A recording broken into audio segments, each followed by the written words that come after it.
Hey guys, welcome to the stream. This is Arriagada coming to you live from SONIX Bar and Grill. We're here at 423 McMillan Avenue, and we're here for the King of the Hill winner take most 8-ball. It is now the quarterfinal stage of the tournament, and we'll start the clock on this match. It is a matchup between Trevor Mason and Mitchell Malcolm. Trevor just missed his shot. Turns the table over to Mitchell, and he's going to try to figure things out here. This is now the second rack. The first game was won by Trevor Mason, who just came off the table there. And this is a really entertaining format. At least for me, I enjoy it anyway. I don't know about you guys, but if you love pool and you love, you know, intensity and pressure and all that kind of stuff and amazing escapes and amazing shots, well, you're going to find a lot of that stuff here today in this event, the King of the Hill winner take most. It is a race to 11, single elimination format. Alternate breaks, take what you make. So whatever you make off the break, that's what you are, even if you scratch off the break. Making things a little bit more interesting than usual. Sunday afternoon 8-ball. I got a message here I gotta check out.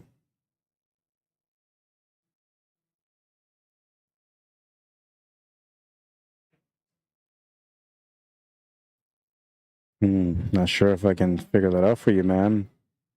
Think about how I can help you out.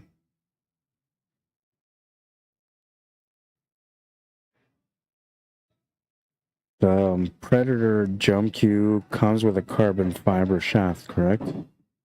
All of them do, except for that Air 2, Air 1.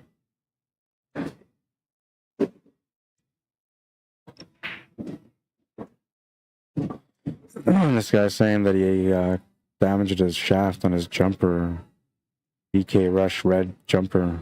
It's not a break jump, it's a jump.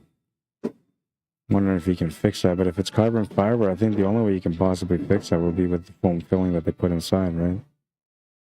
As far as like repairing the open area where the crack is or where the dip is, I don't think you can do anything about that.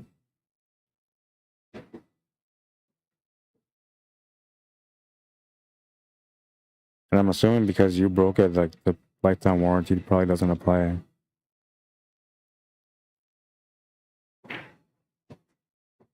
Good shot. Nice cue ball control there.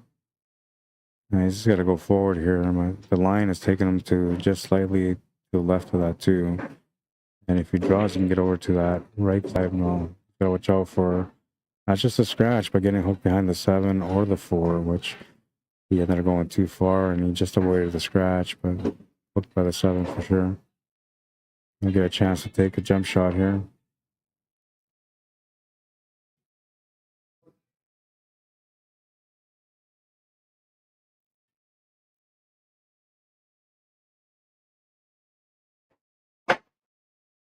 Now he's going to run to the 7 ball. It's going to be a ball in hand for Trevor. And he'll get a chance to maybe turn this rack around and take a 2-game lead.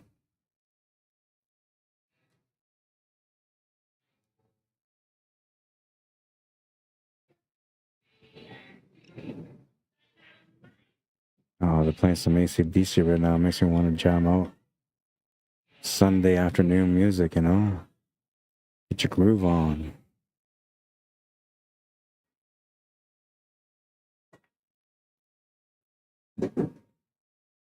All right, so his biggest problem ball is the 7 ball, and I'm surprised he didn't take care of that right away. But looks like he's gonna try to work out these solids, and it's not that bad. I mean, once he makes this ball to the side pocket, he can stun down for that 1 ball, have an upward angle to get it up for that 7 ball there.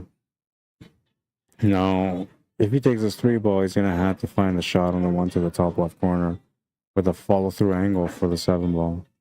He's got an opposite angle with his 3 ball, so that means he's got to change something. He's just going to draw back, and he's going to try to keep it simple. Shot to the side.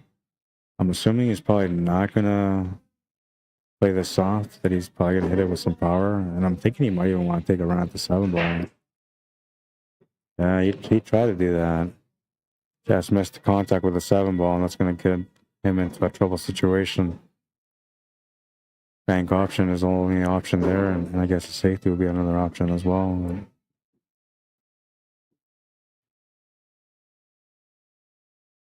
See what he decides to do. He's going to call the bank side. A difficult shot. You're hitting it about maybe slightly less of 1/3 contact. And you want to hit it with left hand spin to widen that angle. Yeah, there you go. Good shot.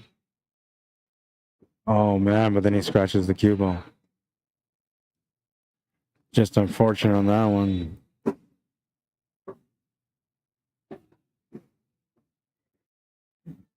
And he's going to make Mitchell shoot this 8-ball, man. Tied at 1.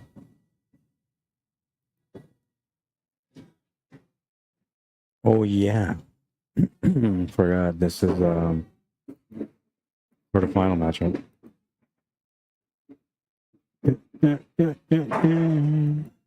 Don't forget to check out Class Shot Billiards Apparel at classshot.company.site.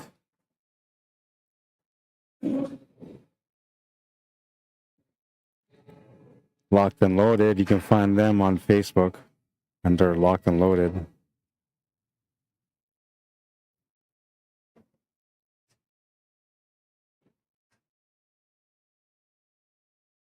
Here's some of that nice jam up gear. You guys looking for products from Jam Up Apparel? You can find all these products at jamupapparel.com. Lots of new designs coming out constantly.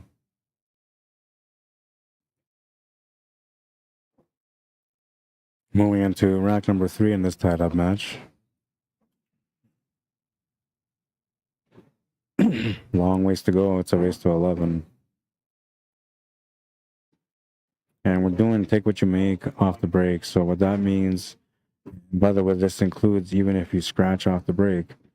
If you make a solid, your solids. If you make a stripe, your stripes. If you make one of each, is open. And then majority is after that, right? So let's say you make 3 balls and 2 of them are stripes, one's a solid, then you would be stripes. If 2 of the balls were solid and 1 was a stripe, then you would be solids, right? And this includes whatever you make off the break. So, like usually in pool, like if a guy goes and breaks and he has like a monstrous break, but he loses the cue ball, he's usually going to leave you a pretty wide open table. You're going to get a ball in hand, you're going to run that out, right? Because you get to choose whatever you want to shoot at. In this scenario, though, like let's say, the guy that broke made a stripe and the stripes are wide open, but the solids are all tied up. Yeah, no choice but to deal with the solids. That makes this game a little bit more fair, more interesting. And the idea here, the King of the Hill is usually a winner-take-all event, but this one's a winner-take-most, which I usually do for anything that's not an open King of the Hill. And the open King of the Hill, anybody can play, including a pro. So that one, like, the regulations are a little bit different. More of a free-for-all. But and another thing too is that all those guys are good players, so usually I make it a winner-take-all, so that way those guys can have a chance to make some good money just before Christmas, right? So every year I always have a 10-ball King of the Hill, which is supposed to be next week, but as of right now, I don't know when I'm going to have it. I don't know if I'm thinking I can maybe have it here, but I kind of wanted to have it at the hangar still, so I'm going to see about that, see if I can still have it at the hangar. If that works out that way, then we'll have it there. And if not, then, maybe SONIX or even Crazy 8s. I hear they have some tables available there, so. But I don't know. I thought I seen something about a tournament coming up for them next week. I'll have to double check. But I think their tournament is on a Saturday, which is fine.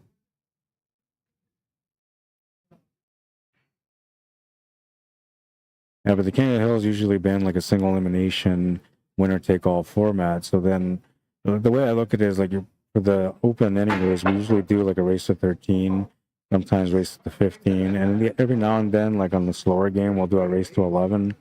But generally, like it's usually a race to 13. So the way I look at it, like every match that you play is going to take, within 2 hours to up to 3 hours to play. And if you're going to win that tournament, because usually it's only capped at 16, I never really take more, but if there's a lot of demand, then, might open up to 24, which I've only done, I think, twice so far. But usually I cut it off at 16. So the way I look at it is you're going to have to play 1 match to get into the quarter, 2 matches to get into the semi, and 3 matches to get into the final. And so once you get into the final, you've already played up to 9 hours of pool and some really intense pool because you're playing single elimination format, so it makes it a little bit tougher. And in a situation like this one would take what you make even more so because now you're thinking more, you know, because you're stuck with limited situations. So there's more thinking, more thought process. Therefore, you're exerting yourself a little bit more as you go on throughout the day. And I see it all the time. I'm telling you, when we get to the championship match, like one of the 2 players is bagged out. The other guy is still good to go. And usually it's that guy that wins the tournament because he still has the energy to be able to deliver the win. So for me, like if you're going to go through all that exhaustion, all that pressure and all that stress, I'm okay right now. Huh? The kitchen's closing now? I think I'll be okay. Where was I going with that? Well, yeah, so if you're playing that hard and that many matches, you know, and the other thing too is the open, like I said, a pro player can come in and play in that tournament. So you might even play guys that are at pro level or pros already. And you got to go through that all day long, right? So like to me, in my mind, I think like if you're going to go through that all day long, then you deserve to win, not just like some of the money. You should win all the money, right? And so that's the way I usually do it is, you know, 16 players, $1,600, and that goes to the winner. And everybody else loses. So every now and then, like the guy will try to split too, which not cool, man. See what he's doing there with the balls? He's putting all the balls down into the pocket. That's part of the process. So now when the balls come out, he's got to wait for them to come out. He's got to shuffle them. That's what he's doing right now. He's shuffling them. That's the random rack. So that way, like every pattern will be different. And now he's got to rack them up. Now when he racks them up, he gets 2 moves. One to make sure that the 8 ball's in the middle, and one to make sure that the stripe and solid are each at the back end. Which right now there's a stripe and solid at the back end. So all he gets is 1 move, which you guys seen there. He puts the 8 ball in the middle, and now he's got a completely random rack. Right. So like these are the kind of situations that I'm putting these players in for them to be able to compete at their best level. Right. I want these guys to be like champions. But when I have the King of the Hill, like it's got to be the best of the best, and it's got to be like, you know, it can't be an easy journey. It has to be hard. But because you're going through all that difficulty and all that toughness, you know, like, you got to get all the money, man. But whenever I have 24 players, usually I'll pay like top 3 or top 4 because it's single elimination all the time, no matter what. So when it's top 4, the 3rd and 4th place finish at the same spot. Did I mark that for? I don't know. Gotta look at the coins. 1's on 2. Still on 1s. 2 to 1. Yeah, I must have. Man. I'm getting a little confused here, a little lost.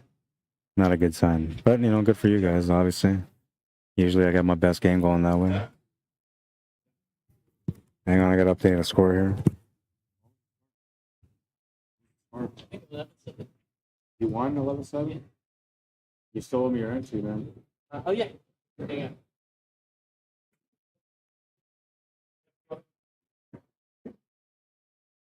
He almost came back on you. He almost came back on you.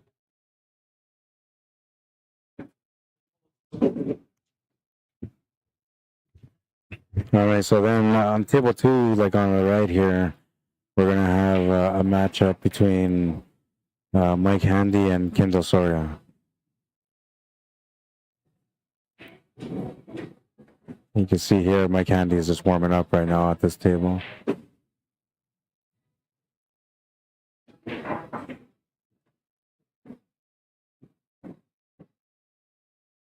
Oh, not bad. He's got a shot on the ball anyway, and he can play off the rails above and down, come back down for, I'm thinking the 15 ball.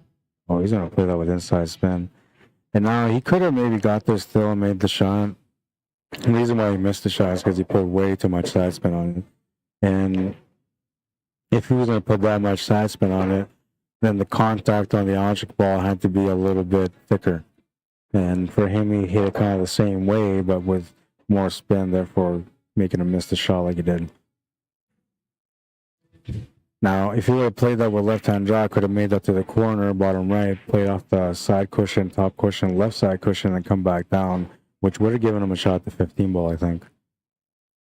I could be wrong, but I think that's the way it would have worked out.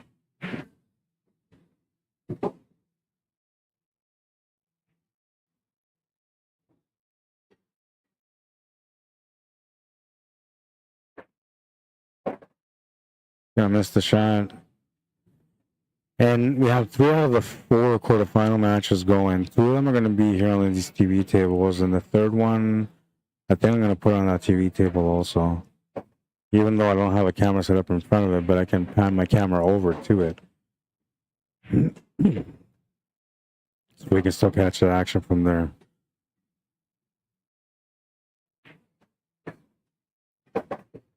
It's like Trevor was trying to get that 3 ball out of the way and opened up, but still tied up, and options at the table are limited. If I can make the 7 ball here, I'll make the 7 and break out the 2 and 1. I'm not sure if he's trying to break that out or not, but he did end up making the same shot to the corner that I was thinking about making.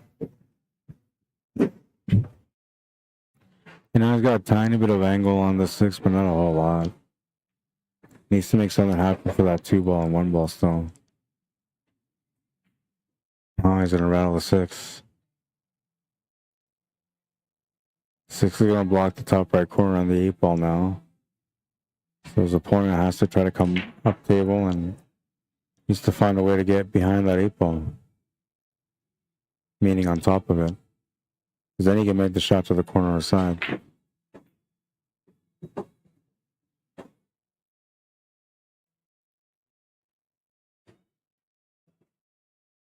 It's 100.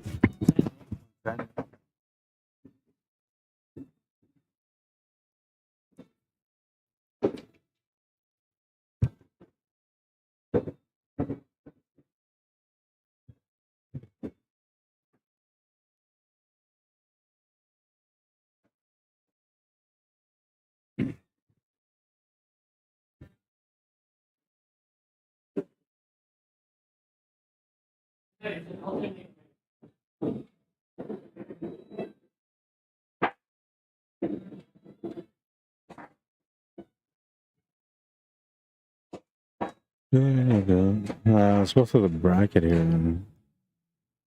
So Mike Handy, Kendall Sawyer, they're playing on table on the right, table 2. Mike Latour waiting for the winner, Dennis Wong and Vance Rule. They're in a really intense matchup. They were at 6-6 at one point, and they've been basically exchanging rack per rack. So it's a really intense match they got going on over there.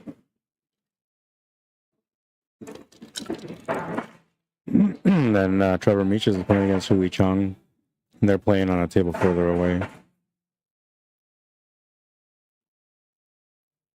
That match started probably like half hour ago, so they're going to be maybe an hour and a half away from being done.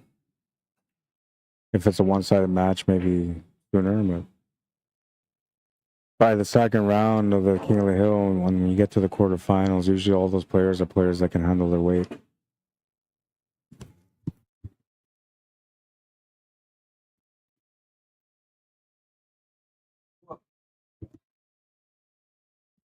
All right, it's 2-all. I missed that finish shot on that rack. I get caught up in talking, man, and then I'll lose track of what's going on sometimes.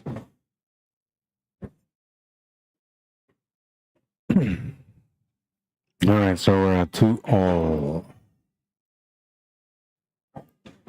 And Trevor Mason at the table just broke.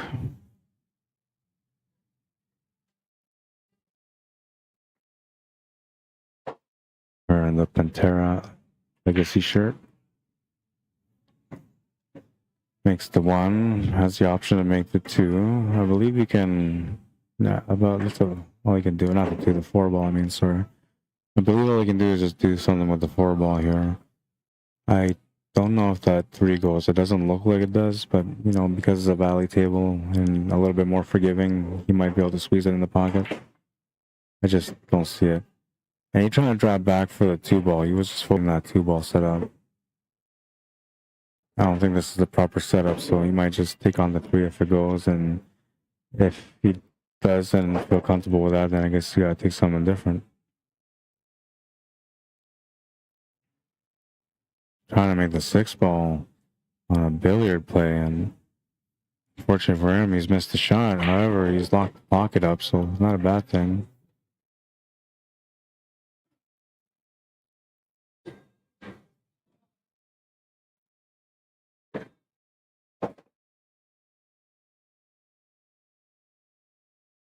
Gonna make the combo. It's got a back cut on the 10 ball. Combination, if he dares, on the 11 and the 15.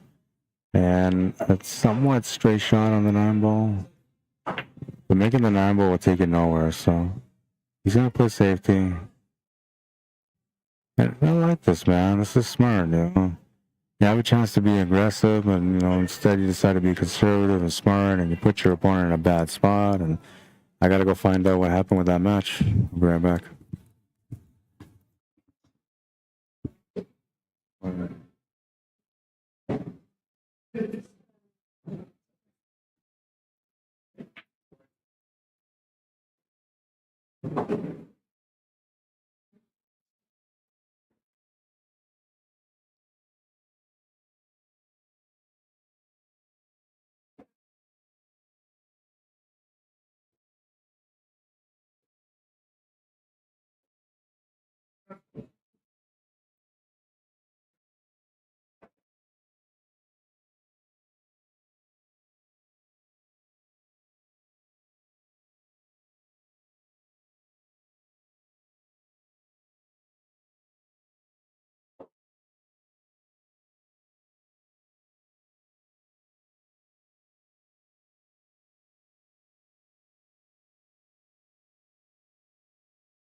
Well, Dennis Wong won his match. They were in an intense battle, man, but he ended up winning it.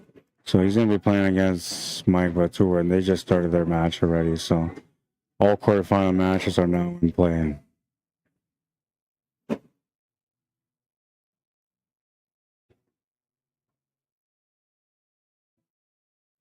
All right, let's get to the comments. Sean Orv Taylor, how you doing, man?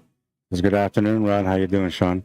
CJ Farnham says, Rod the bot, how's it going? Not too bad, man. I'm doing all right. It's a Sunday afternoon. It's not like freezing cold outside, but you know, it's not the greatest weather either. I think it's perfect for pool. I don't know. Everybody's thinking about mall shopping right now on the weekend. I'm not. I hate Christmas, man. There was one year that I went out for Christmas and it was like zombies everywhere. Everybody staring at the windows, trying to figure out what they want to buy for the loved ones. And there I was doing the same, but I wasn't staring at the window because I usually have an idea of what everybody likes, so I go out there and just buy what they like. But I was in that zombie state of mind because everybody else was around me was doing that too. So I don't know. That was the year where I decided, you know, I don't like Christmas anymore. But it was also like 3 days before Christmas Day when I went shopping. So like, obviously everybody's in zombie mode at that point. You're just like, I need to spend money. Well, I don't care. As long as it's got some colors and maybe a little bit of sparkles, put it in a box. My kid will be happy.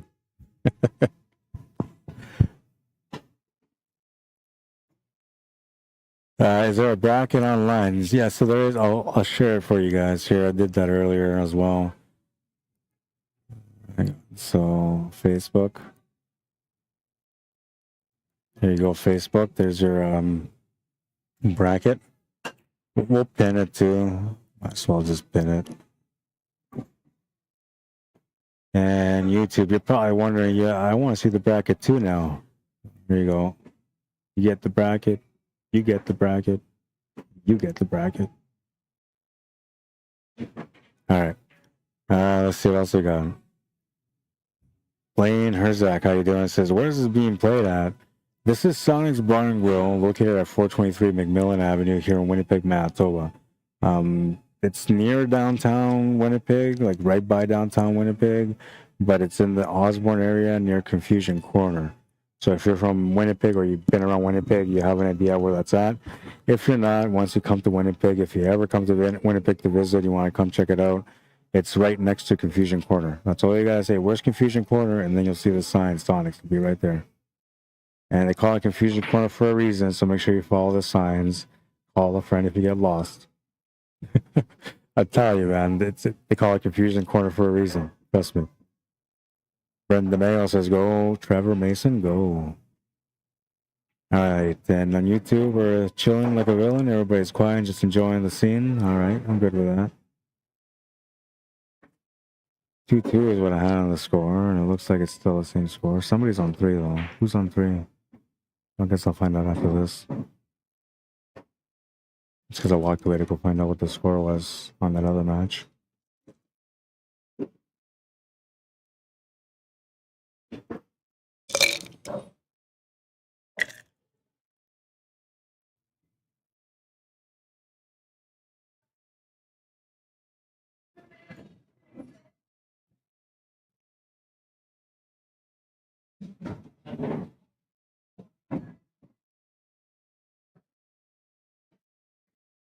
Well, April's opened up a bit more now.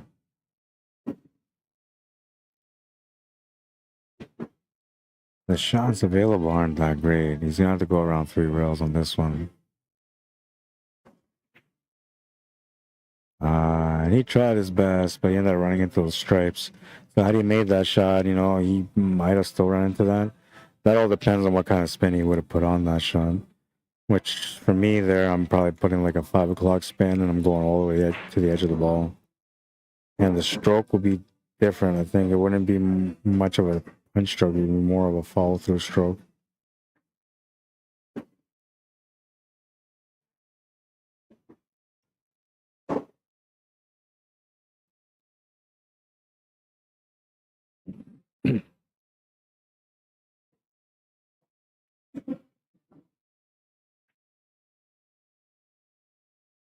On a safety, was hoping not to leave anything at all, but he's left on the peak at the 6 ball.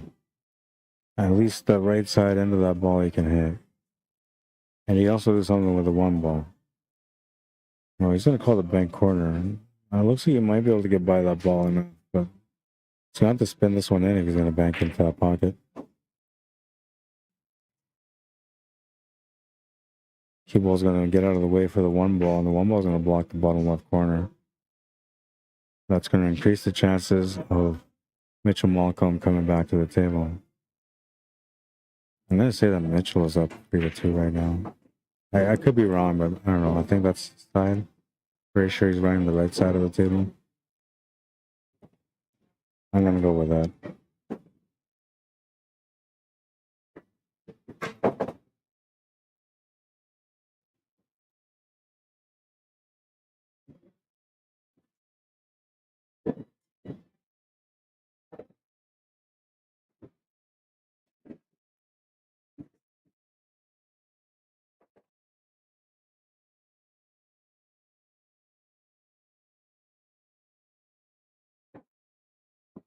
Oh, now this is where the work begins, because he doesn't really have anything here. He can make that shot to the top right corner. That's all he's got available for him. Bank side could be another option, but I don't think he's considered that.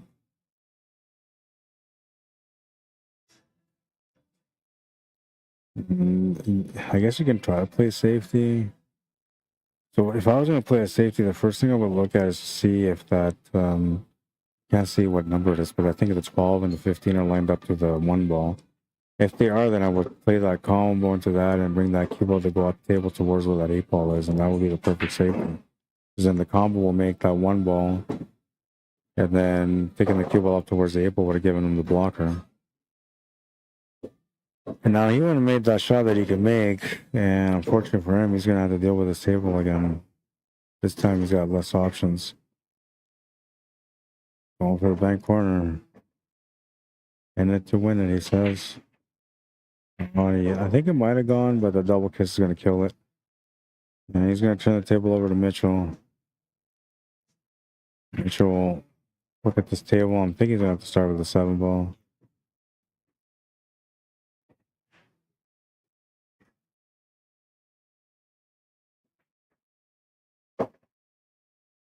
He's going to miss that 7 ball.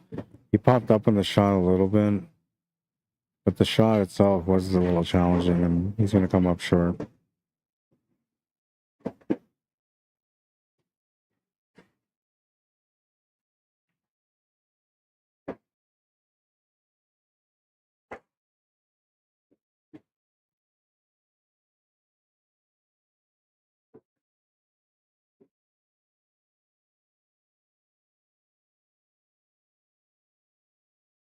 I got to go explain something to Kendall.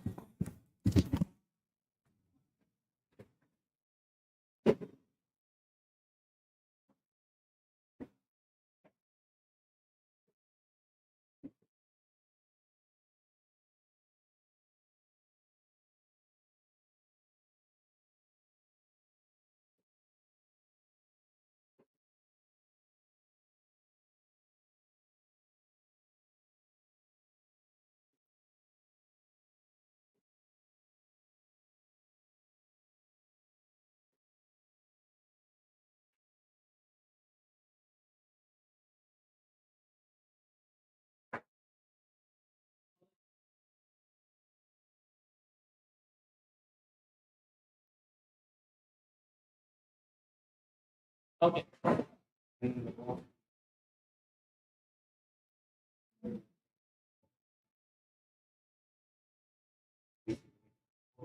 Okay. Now we're good.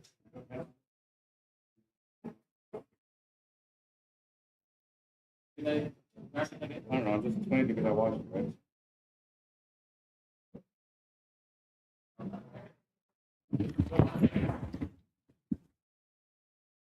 All right. And I lost track of who won that game. It's 3-3. Yeah, it's 3-3. Okay. So now I know. Mitchell's running the right side coin and Trevor's running the left side coin.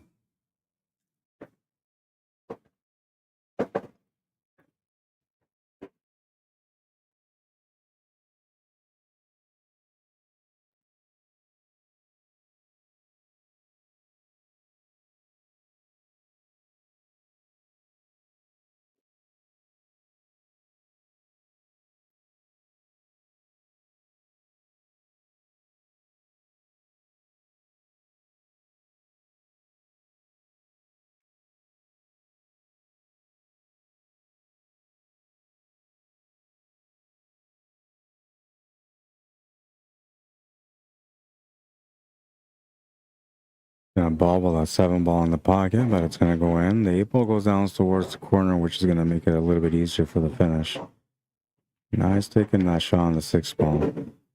Doesn't really have a lot of work to do here, but he's got to be careful on what he moves when he makes the shot. And here he's gonna move a stripe off the rail and towards the middle. Oh, it's gonna hold up against the rail, so that's not that bad. And he's left himself an over the shot ball, but it's pretty straightforward on the 4. You can also get the angle on the 3 after that, which will help him to get back down over to the right side for the last solid.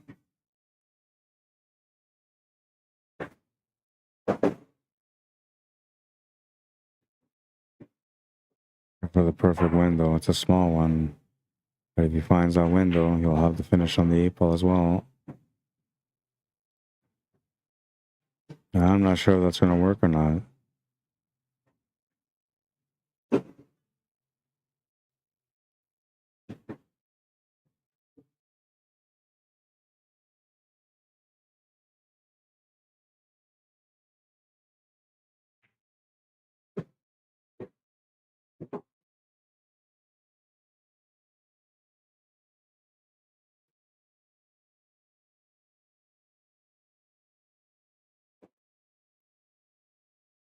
Oh, we missed him, man, but he made a beautiful shot. Couldn't see it because I only have one camera on here. The other camera set up for the other table. Just not enough time for me to set up that second camera angle. But he made a beautiful cross bank. And he deserved that finish on that one. Unfortunately, didn't get it.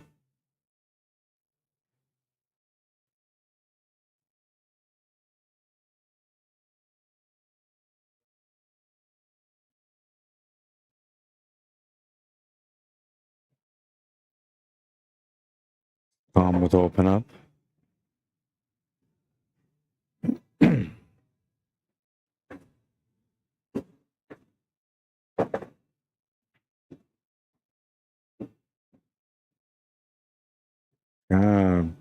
Well, I guess everything's fine here. That's not bad. I will maybe set up for the 9 ball here after this. He's gonna take care of the right side first. That makes sense. Well, he's changing his mind, going back to the left.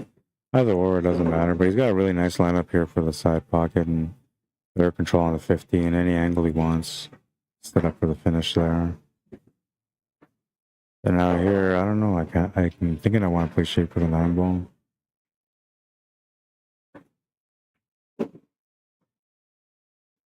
He's looking to set up back to back into the corner. So a little stun draw action off this shot. And that was a risky shot because, I mean, if you don't get the angle you want on here, you're going to have some difficulties getting shape for that 9. But he hit that spot so good that he was able to get right onto that 9 ball like he is right now. And all he's got to do is just pot this, but you got to watch the pace, you know. If you hit too light, you might come up short. If you hit too fast, you might end up tied up on the 8 ball. And he's going to come up short on this shot just from hitting it a little bit too late. Perfect on the 8 ball, of course, and Trevor's going to take advantage of that, giving him the lead at 4-3. Pick up on Kindle and Mike Handy. They're having a little showdown right now.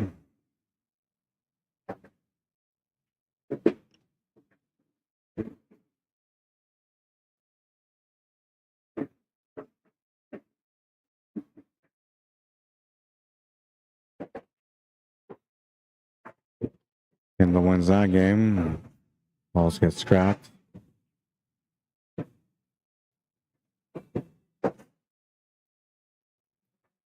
Both tables are racking. This one's almost done racking.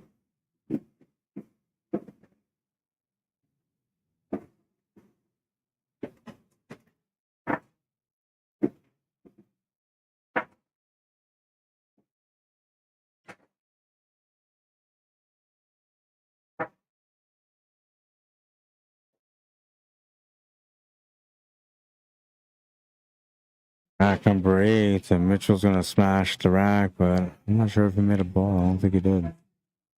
So it's an open table.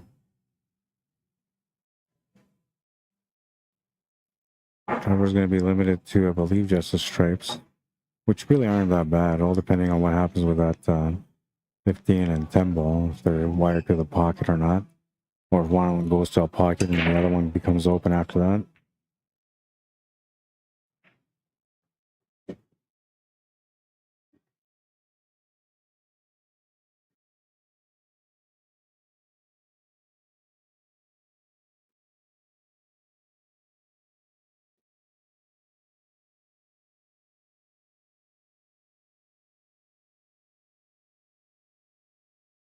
If not combo went from the 15 to the 10, I guess you'd be looking at that right now, but it must not go.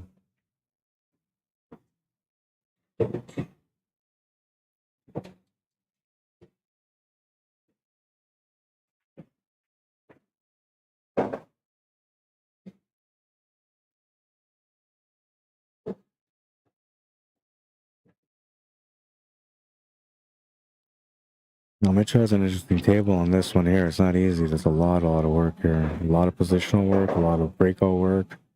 You gotta set up perfect angles. The only thing that you got going for you right now is the starting point, because you have options.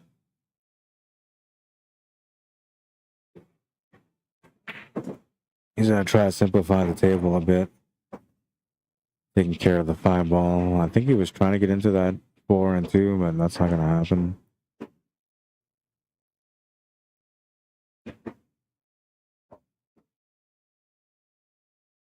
And he's limited on what he can do here with the 1 ball. Gonna make the shot to the corner though. Create a nice angle on the 3 ball. Now this will take him up table to get into that 2, 4, 6 area. But he needs to get onto that 7 also.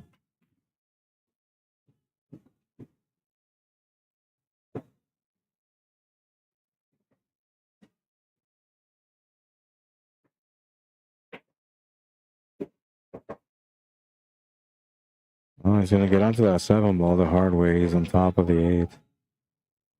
And making the shot should be alright. Holding shape for the 6 ball, very challenging.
I think he's gonna have to move that 8 ball out in the open again.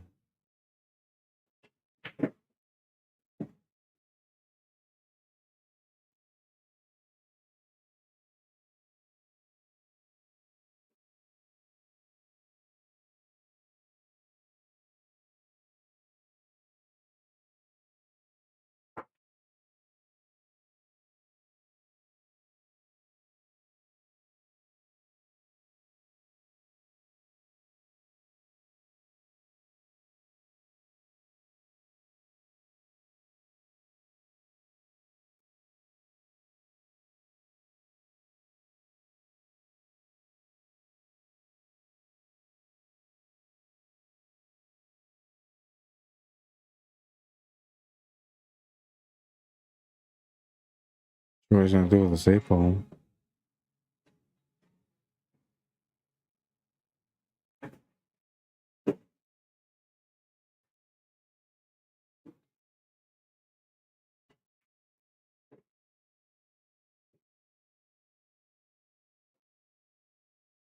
Well, taking over the pocket is a good way to start, I guess.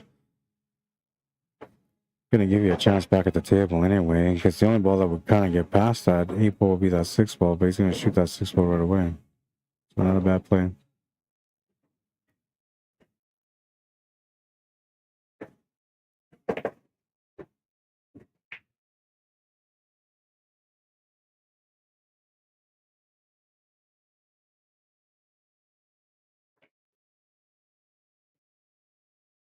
He didn't really give his opponent much of an opportunity here. He just has to find a way to play safety.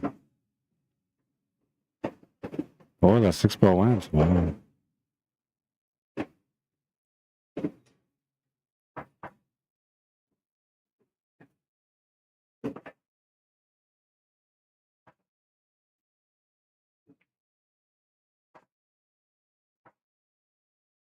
Oh man, he almost made it. Just hung up on the pocket.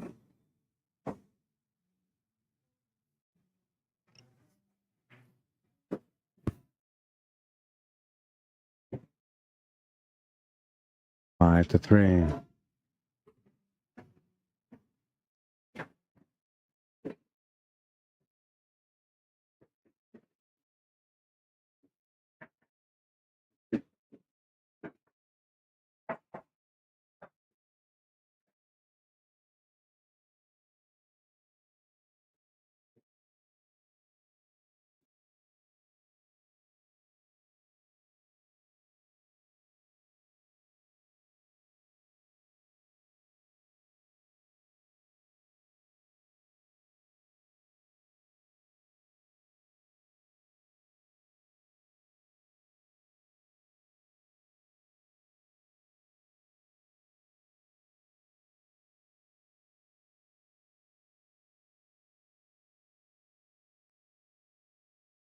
You need me to spot it? Be right back. Yeah, there's 13. No,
Already, I'm back.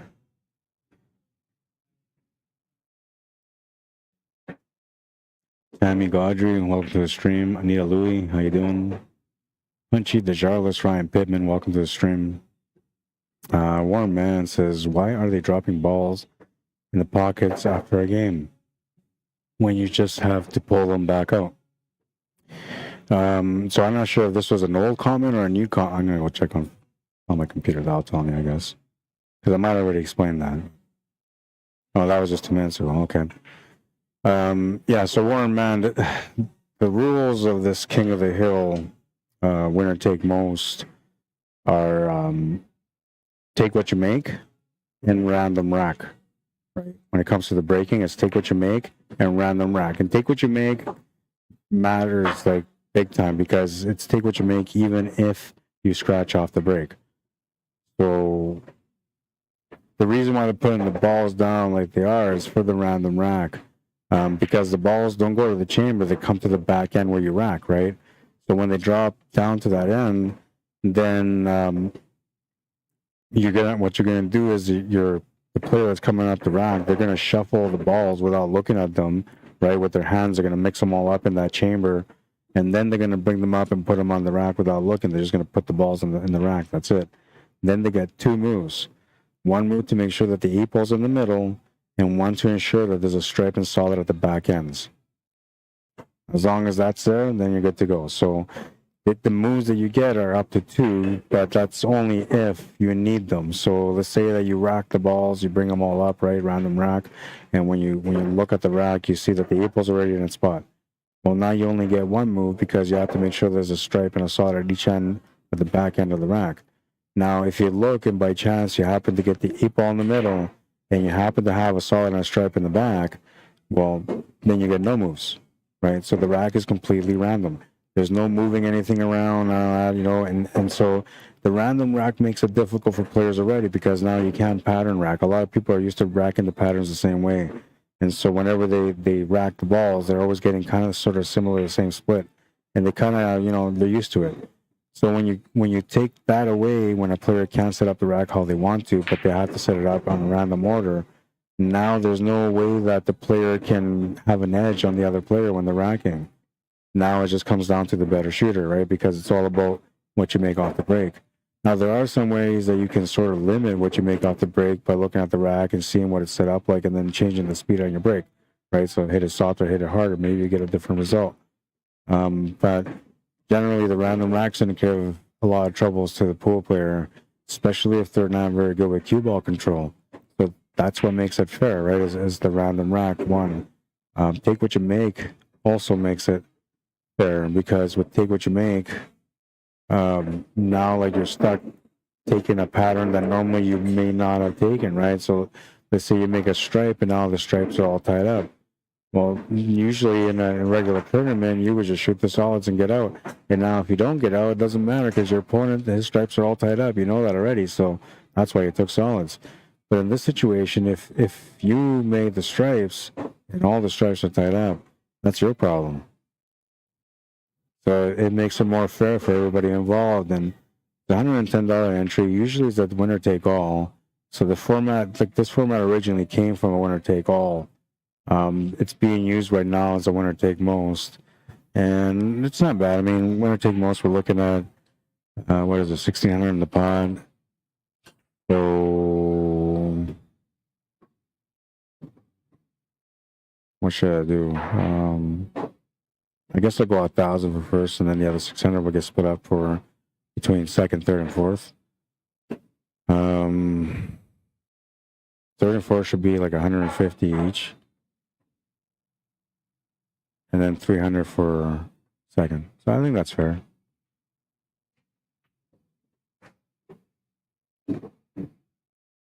Usually, the only times that I do winner take most is when I open it up to 24 players or plus.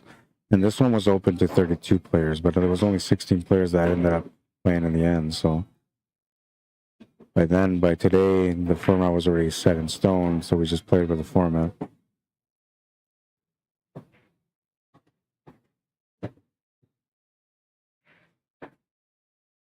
And I'm telling you, man, this random rack thing is a pain in the ass for everyone that's playing because they're not used to having to take what they make.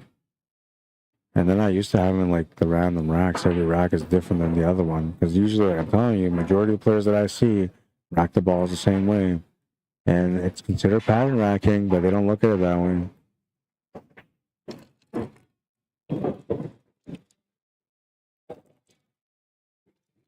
And the reason why they don't think it's random or pattern racking is because they don't always make the same ball off the break and they don't always get the exact same spread. But technically, by putting the balls in the same spots that you put them in every time you rack, you're making sure that that rack kind of plays out the way that it should.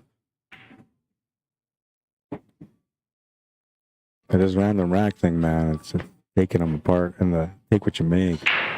Headaches, man. So at the end of the day, when you get those last two players standing and they play in the championship match tonight, like those two guys, they've gone through hell, man. They played so many different patterns that they didn't want to play and won all of them.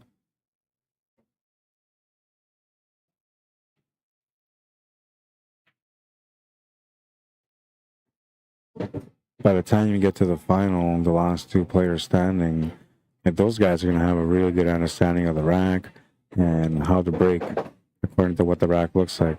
Because they may not be able to pattern rack, but they will still be able to analyze the rack and see where potential problems may arise and make a decision based on that. And now, if you're thinking like, there's no way people think that intense about the game. They do. I usually don't, but I know they do because I talked to a few others that, you know, they go through that process.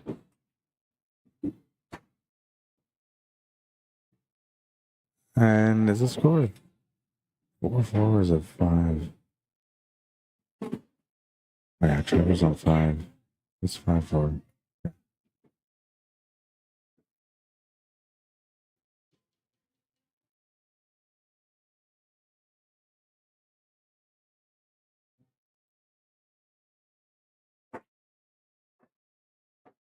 Nice little bank. And he found the way out, but he still has to solve the puzzle.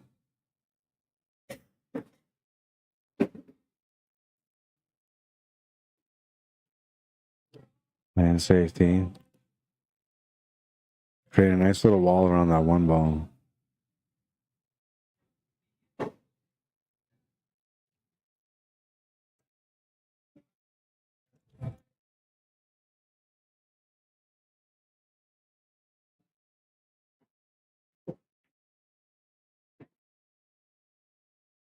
I'm doing good, Ryan. I'm doing good. Thanks for asking, man. John Wool, how you doing?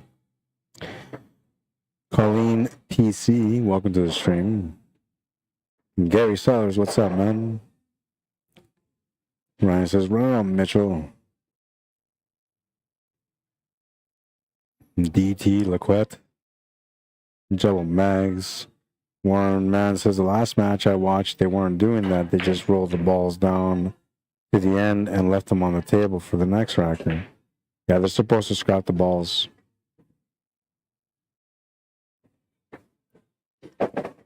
Luizinho Belo Freitas. Bienvenido. Welcome. Petra Jane, Darwin Sarmiento, welcome to the stream. Don Olson, Wayne Tetz, and Keith Sharma, welcome to the stream, guys.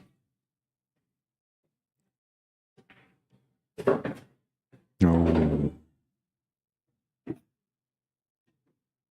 Ball in hand. Great chance to be able to get a 2-game lead here if we can solve the puzzle.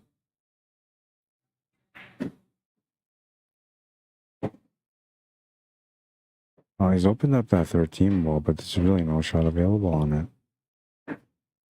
And here, he can make the shot to the corner or the side, which I'm thinking you probably want to go side pocket.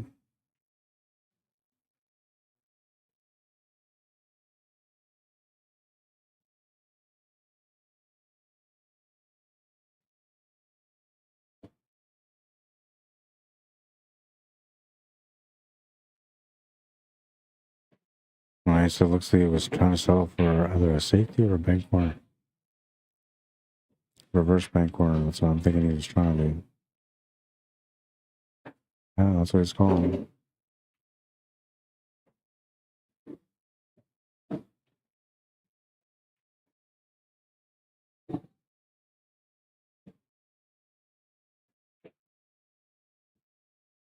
It's going to come up short on the bank. Turns the table over to Mitchell Malcolm, who will have the one ball chilling by the pocket, waiting for the finish.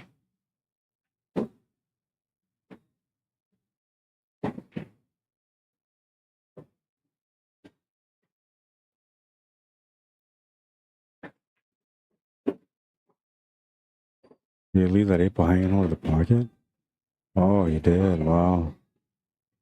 And the worst part about it is that he scratched. He was giving Trevor a ball in hand with 2 balls remaining, and the 8 ball's deep in the pocket. Easy finish coming up here for Trevor.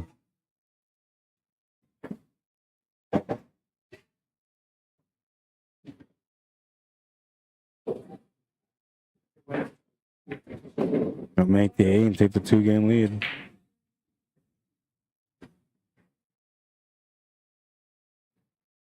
Take a little peek on this matchup right now. Kendall Soria versus Mike Handy.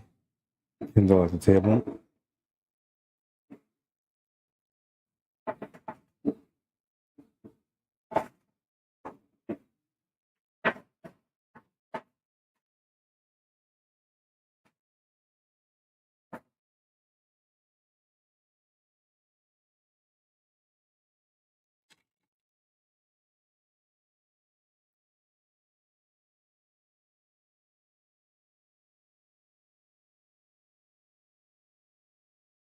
Dina Butler, how you doing? Alejandro Nunez, bienvenido, welcome. Nunu, welcome to the stream. Bob Leonard, Ryan Maude, Daniel Wilson, welcome, guys. Hope everybody's having a good weekend. We'll go back to the other table now. Smash and break, and I know he made the 7 ball, so for sure he's going to be at least solid, but did he make any stripes? 1, 2, 3, 4, 5, 6, 7. No, so he's solids.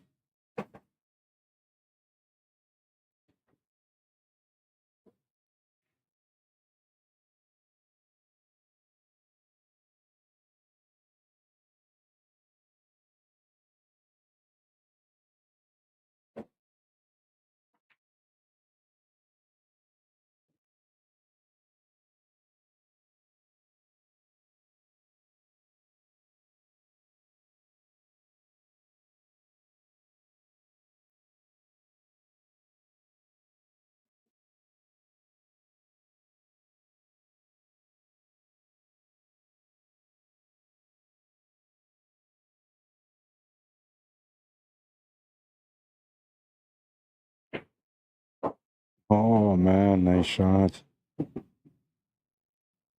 Very nice. Hit that right on the mark. Oh, and he's unfortunate there to have rolled over. He's trying to set up for that 6 ball. I don't think you can see it at all.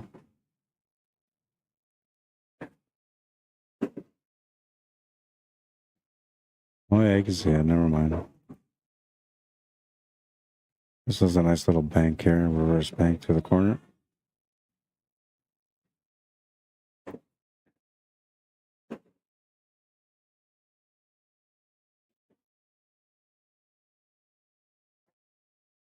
Trying a masse shot for the 5 ball. Gets a good hit, but doesn't make it. Mitchell Malcolm with a chance to get going on this table. He's shooting the stripes.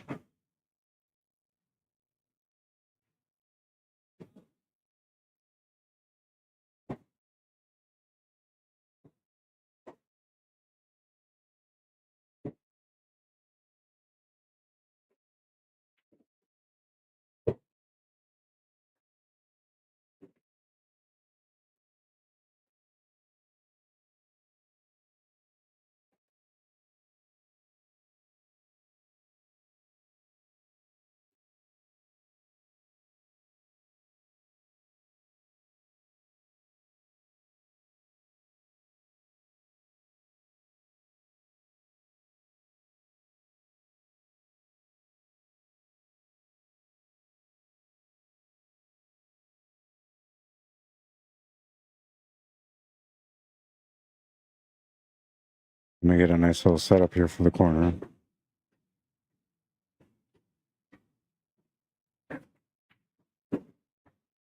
Holds the shape for the 8, and he's good to go.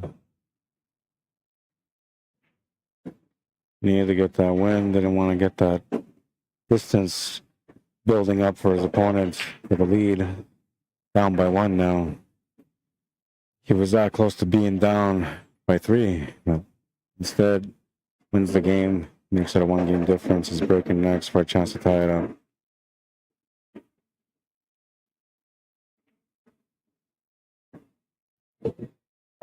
Kendall Sawyer just won his game. He's at 5.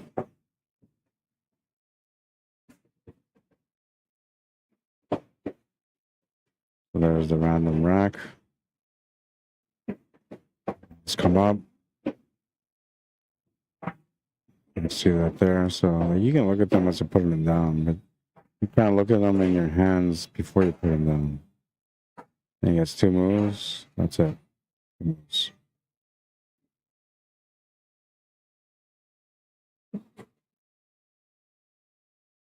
Let's watch how his break. Well, let's watch this other break here first. That one was coming up sooner than that one. Looks like he came up dry. Let's check out Kendall's break.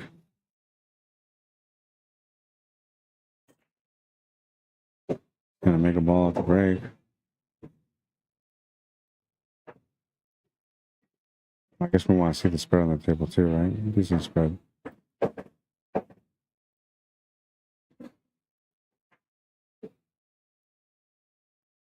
Tom Hoskins, how you doing? Terry Crum, Tom Bignell, Mr. Bob Bassett from Active Pool League, Dwight Wandisca, what's up, man? Brenda John McNulty.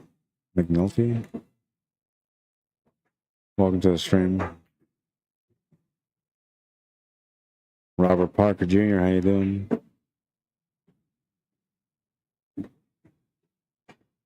Check up on the YouTubers. They get mad at me if I don't like check up on them every now and then. But they're not even talking, man. What's going on with YouTube? You guys all quiet today. Is it too cold out or too nice out? Are you just not in the mood?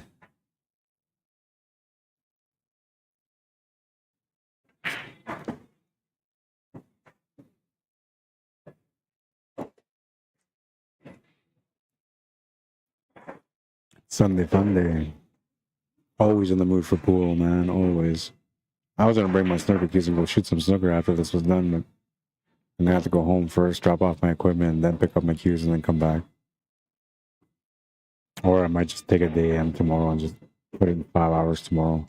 I'm falling in love with the game again, man. I don't know what it is, but been away from snooker for a couple of years and got a brand new cue with a smaller tip, which should make things a little bit harder, but my game is developing nicely so far on the table, on the snooker table.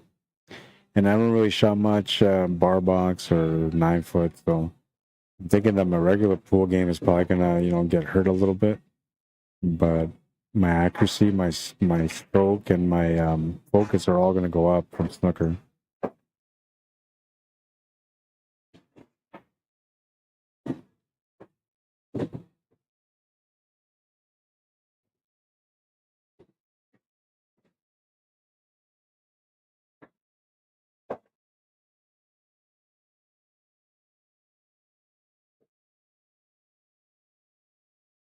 He's, I think I believe the 7 ball.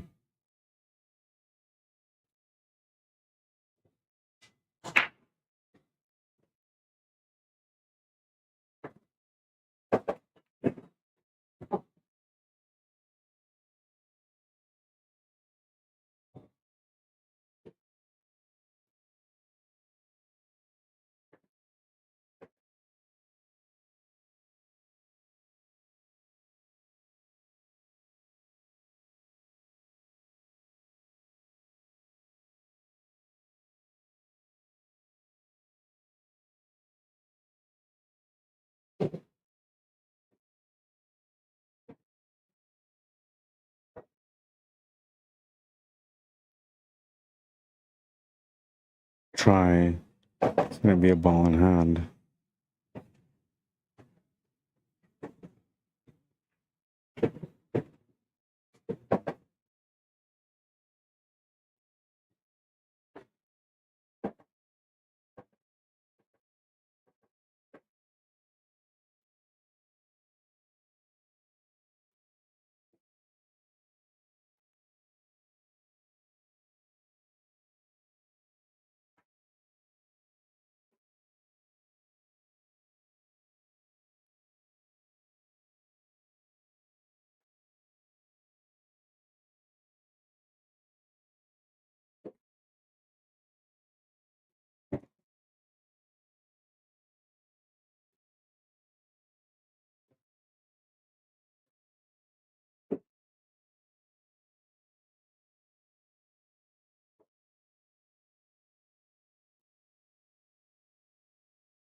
Just enough room to cue in for the shot.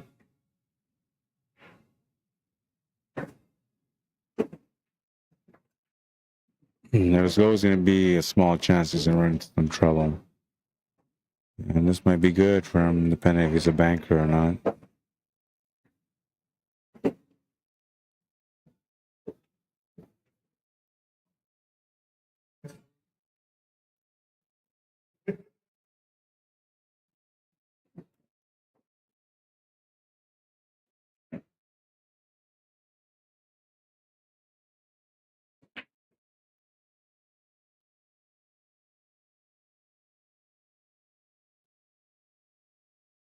Well, that ball went into the wrong pocket.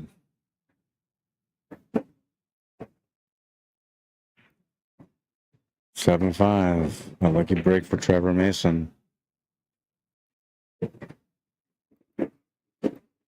And Mike Handy at the table here against Kendall Sawyer.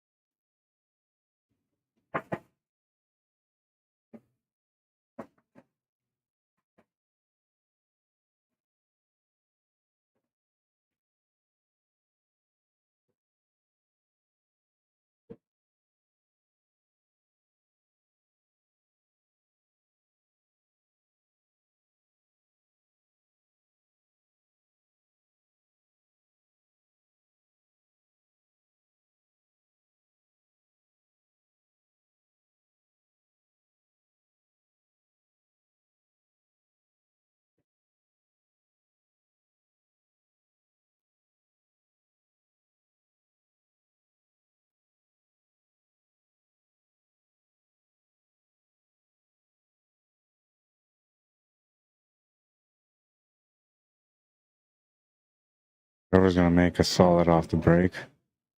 Don't think he made any stripes, so he'll just be solids.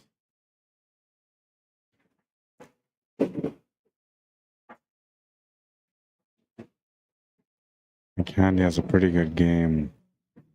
And he's found the path to the finish on this rack.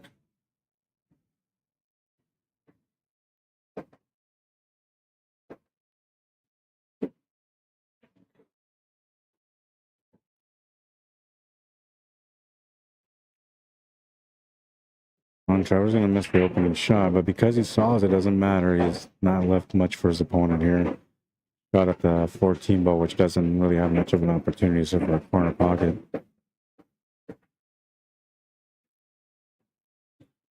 I'm thinking he's probably going to play safety, but we'll see.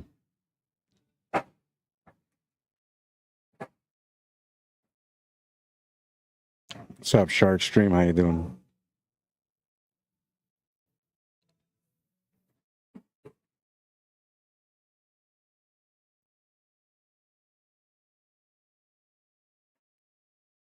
Nice shot, man.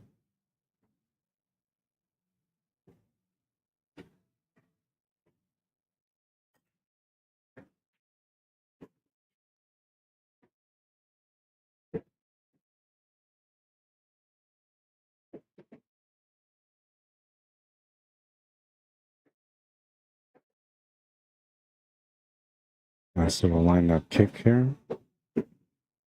Perfect to the side pocket.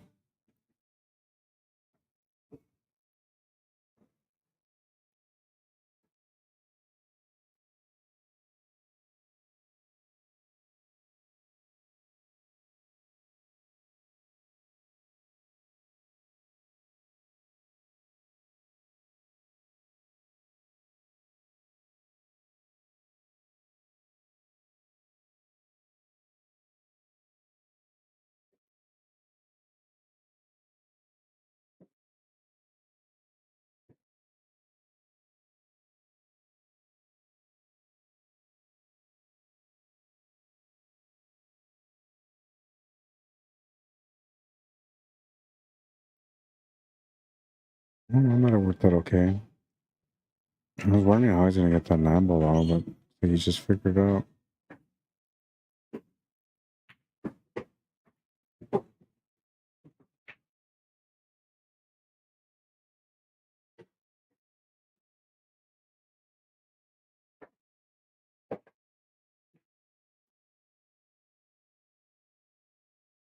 Mitchell is trying to get into gear now. It takes a few racks for the players to kind of get warmed up and to get a good feel for the cloth, the rails, to get that intensity that you need to be able to be more competitive at the table. It looks like he's found his groove. And probably at the right time, I'd say, because we're halfway through this match.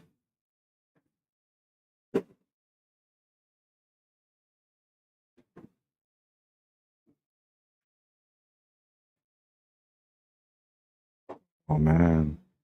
He's going to come up short on the 13 ball. Just when I'm thinking he's finally found his groove, he's looking like he's comfortable, they come up short. And the problem with that is that when you come up short like this, like it doesn't help for the confidence. It always hurts the confidence. And so then like you kind of get into like a rut from it.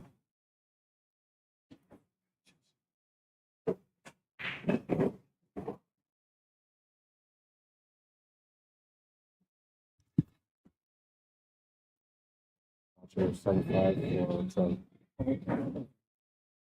I'm not sure what the score is, but one of them is at 6. 75.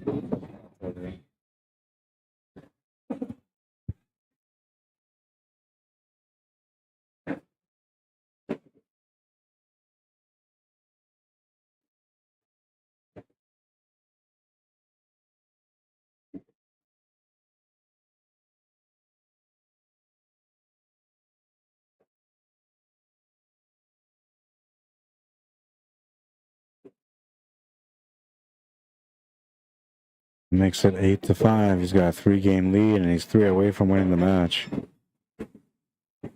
That show Malcolm into a little bit of trouble here. He's turning around for the next couple of games at least.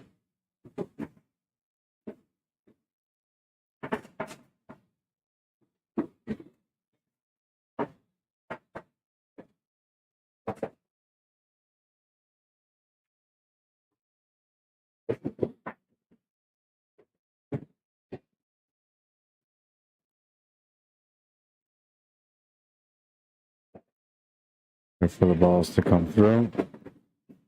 Got a marching band running through the building, man.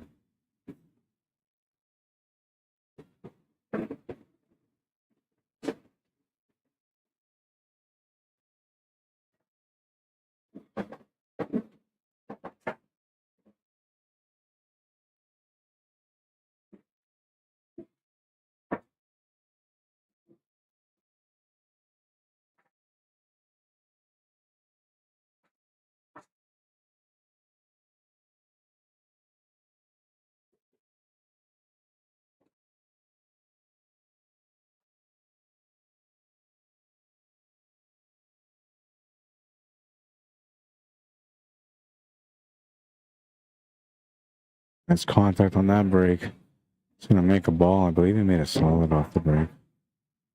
2, 3, 4, 5, 6, 7. 1, 2, 3, 7. Yeah, so he made a stripe.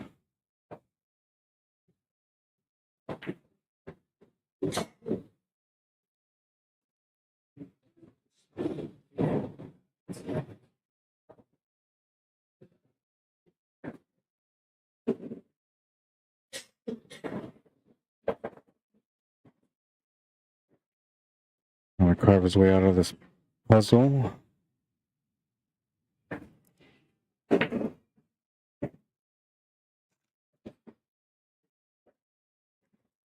little bit too far there, but still okay.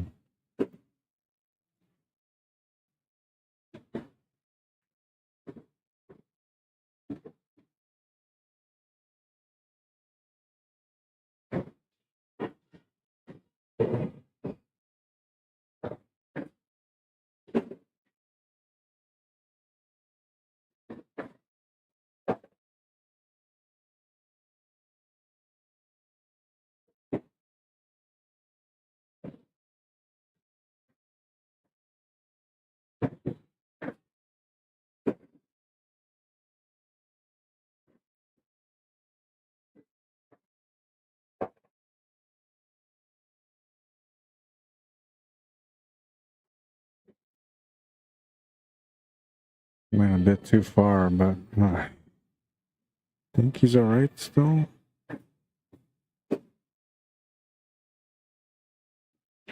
Maybe it wasn't far enough. Yeah, it wasn't far enough. But I'll tell you right now, like, he's not playing bad. He's playing really good. But mentally, he's having a tough time today. And all it is just like one miss to the next. They're all playing a part into the next shot.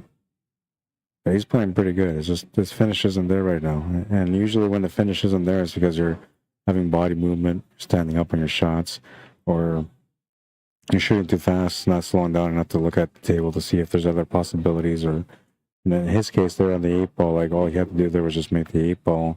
So you have to like focus more on the shot, maybe step back in, you know, breathe a little bit more before you go into the shot, or whatever it takes for you to make the shot. But that's what's costing him right now. Is he's not playing bad. It's just that one key shot that he's missing, turning that table over, and it's becoming a loss.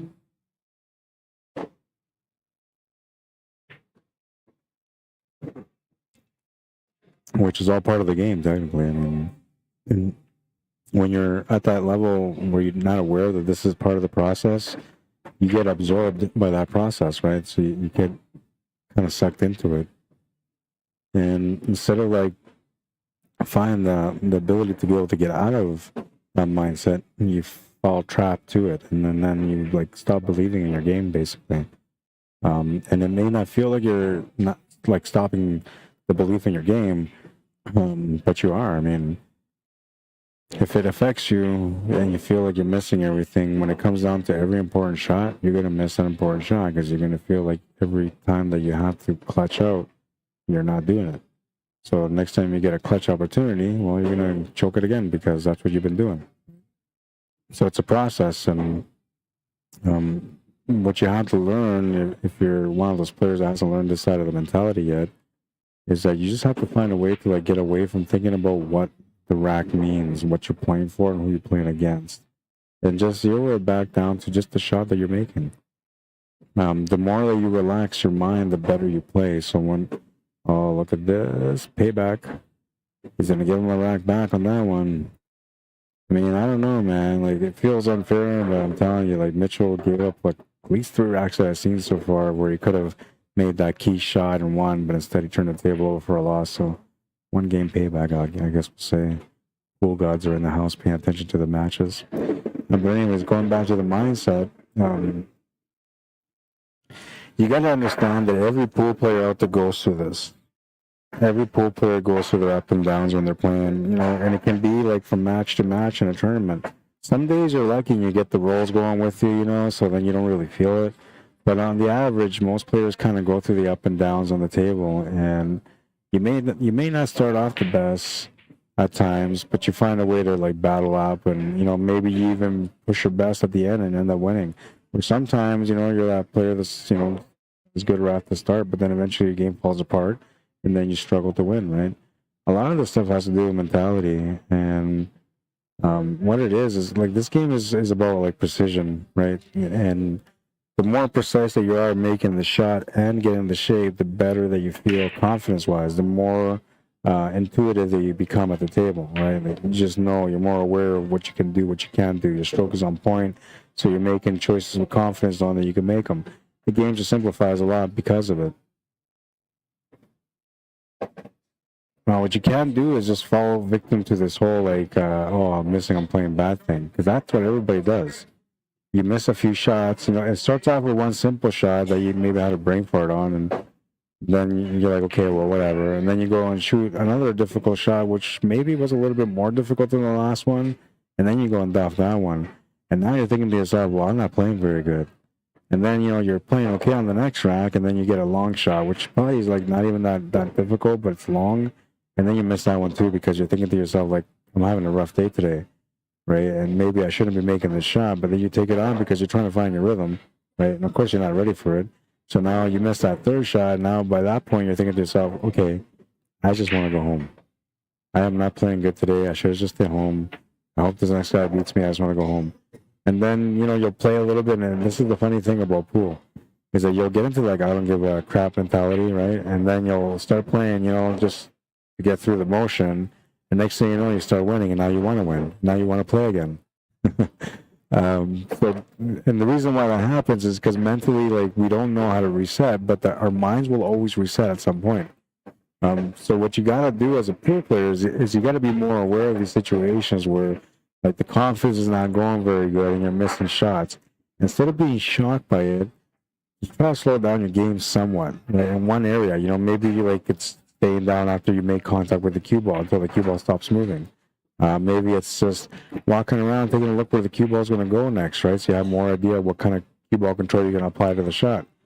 But you slow down your game a little bit, and a lot of it's really going to be like you popping up on the shot a lot.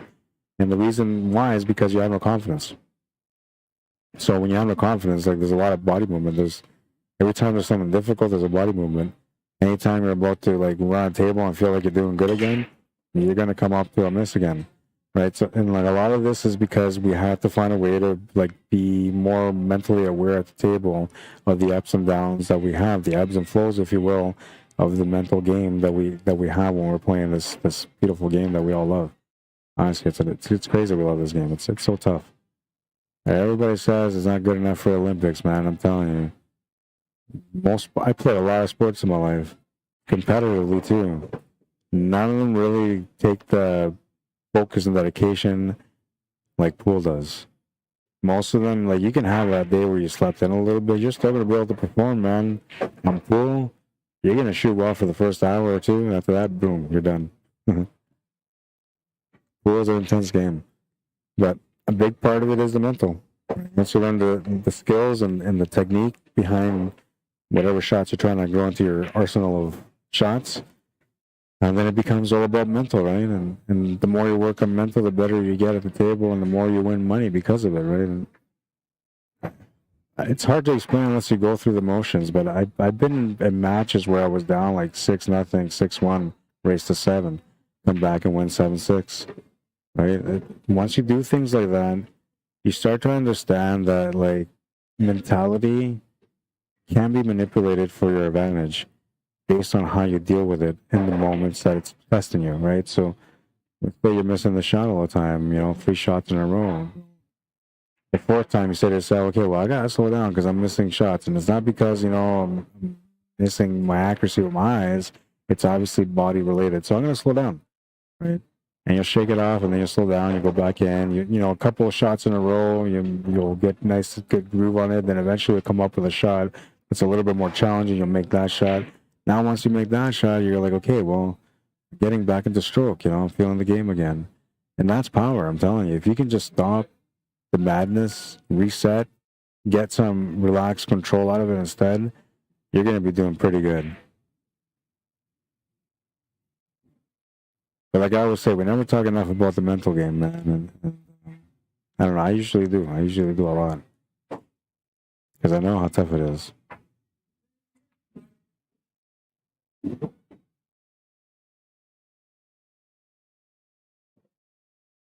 The first time that I was down 6-0, race to 7. It started off with me, like, saying to myself, "Oh, what do you got to lose?" I'm on the ace at the time, right? So I'm saying to myself, like, "What do you got to lose, man? Like, if you just try to warm up here, make some shots, try to find some sort of rhythm, maybe you're going to be okay for the next match. Maybe you'll find some sort of game for the next match." And that's how it started for me. And then I said to myself, like, instead of being extremely complicated, like overthinking, which I knew I was doing a lot at the time, I said I'm going to simplify the game a little bit more and just not necessarily be natural, but not overdo the thinking part. And just be a little bit more relaxed at the table and just kind of keep it more down to the shot in front of me and not the shot that hasn't happened yet that I'm trying to create. So I simplified my game a lot. And next thing you know, like, I won the first game, and that was a grind.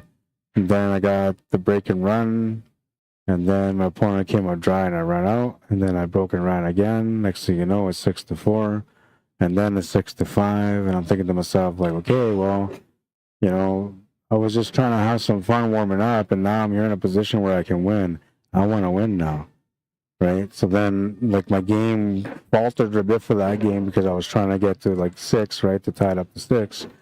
And so, like, I struggled a little bit, but in those moments where I struggled, where I normally fell down and broke my game apart and just kind of gave up for the loss, I don't know. That day I felt like it was different because, like, I fought 5 racks in a row, right? So to me, I felt like I can still fight back. Like, what am I doing? Why am I missing shots when, like, I'm being given a chance to be able to get back in? That's also the same day that I started believing in the pool gods, which normally I didn't believe in them, but now I do. But anyways, so I go through the process, and my opponent, sure enough, miracle on the table, gets hooked, turns the table over, and I win that game. I tie it up at 6-6. Next thing you know, it's 7-6. I won the match and move on to the next game. From that point on, I said to myself, like, it's only you that falls apart. The game tries to test you, and in those moments when you get tested, how you deal with those situations is what grows you as a player, what matures you as a strong mental player. So that day was the first time of me coming back on a really big deficit after giving up, not wanting to play anymore, just wanting to go to the B-side and go home. And instead I said, you know what, like, let's just reset here, let's just have some fun. Don't worry, like, if the guy beats you, who cares, just try to get ready for the next match. And next thing you know, like I came in strong and did so good that I came back and won the match. And since then, I've done that 4 times where I've been down like really, really bad and came back and won. I don't know. It's the power of positive thinking, I guess. Not being down on yourself and just understanding that, you know, missing is part of the game, even when you're playing really good pool, you know. Maybe you practice 5 to 8 hours a day like I was doing it back then. It's a little bit hard to see that you're missing when you're putting that kind of time on the table. But the reality is there's guys out there that play like 6 hours a day, every day, no matter what. And those guys are missing shots on the table too. So it's part of the game, right? And chances are that, and I'm telling you right now, like think about how many times that you played against somebody where you thought you were going to lose because the other guy was on the hill or the other girl was on the hill. And then slowly you came back and slowly you ended up winning. And you're like, wow, like I can't believe I won that match. I was out. Right? Now, another thing too is that, well, I'm just going to stop there. Basically, you know, just work on your mental game. Just know that you can reset yourself at any point in the match. If you need that little bathroom break to go splash your face so you can slap yourself a little bit and say, hey, you're better than this, then that's what you got to do, man, you know. But when you're at the table, when you're playing the game, like, just don't give up, you know. The game is precious, just like life. As long as you don't give up, you're going to get some results. You're going to get further in life. You're going to get further on the table. It's the merits you put behind it, right? And maybe your game is like horrible that day and you're missing everything. All right, well, that could be the day where your safety game is the best, right? So just grind out and win, man, whatever you do. But I'm telling you, on the days that you're playing bad pool, where you feel you're playing bad pool and you're falling apart, you end up winning those tournaments. Oh my God, man. You just go to beast mode after that, because the days where you're feeling good, like you feel like nobody can beat you, man.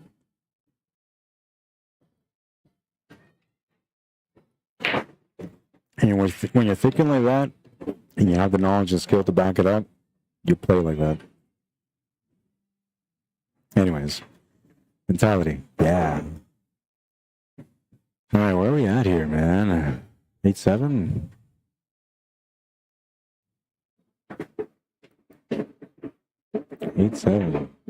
Yeah, he's fighting back, right? So like, that's what I'm saying. Like, you just never know, man. But like, if you're gonna give up, chances are you're not gonna get a win, right? Because like, what happens when you give up, like, you might stroke a few shots in that are like easy, but then as soon as it comes up to a difficult one, and then you miss it, you're gonna be even more frustrated. You're gonna want to play even less. Worst attitude to have. I've seen people break cues around me out of frustrations and anger. I never got it before. I never understood why. I thought they were like maniacs, like, especially when they're like expensive cues, man. Like, how much money do you got? I'm just gonna smash my $1,000 cue and buy another $2,000 cue tomorrow. Like, I don't know, man. I never had that, right? But as I've gone through the last few years, especially the last few years, now that I've been working on my game, you know, a little bit mentally, and just now I'm back to the table with snooker, so I'm working on my overall game. I'm telling you, man, this mentality thing will just get you every time. I lost my train of thought there. But yeah, just play your best game. You'll see. If you don't give up, if you try your best every shot, if you just zero out to the shot in front of you and the shape that you're trying to get, and leave the equation as simple as that, you're always going to come back and reset.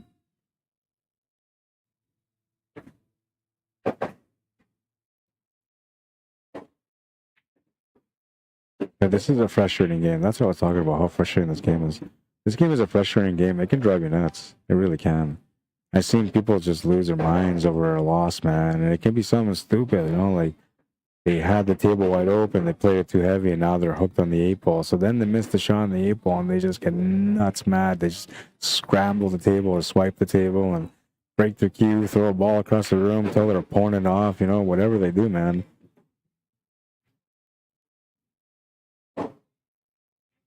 If you're that kind of player, that's the reason why you're not getting a little bit further in your game, man. You have to let that go.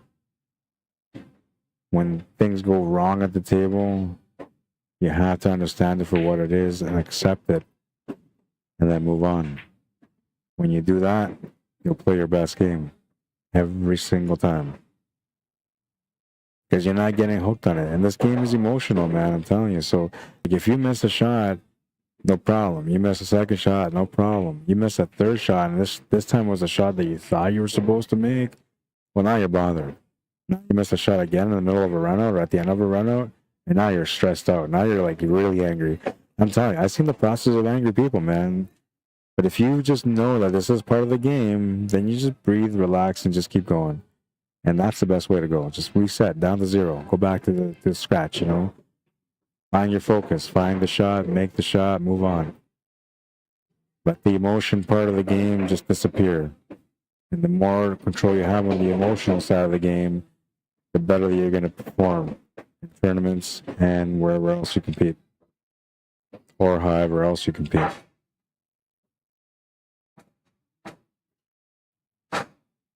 Word to the brother. It's Sunday preach day, man. I preach every Sunday. The word of pool. There should have been a chapter in the Bible for that. A lot of wisdom in pool, man. Nobody talking on YouTube. You guys are all quiet, just taking all that wisdom in, absorbing, getting ready for your next battle.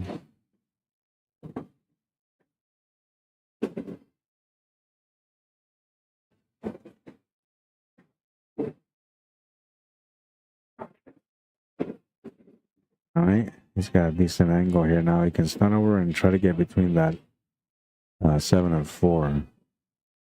Now we'll set him up for the 4 ball.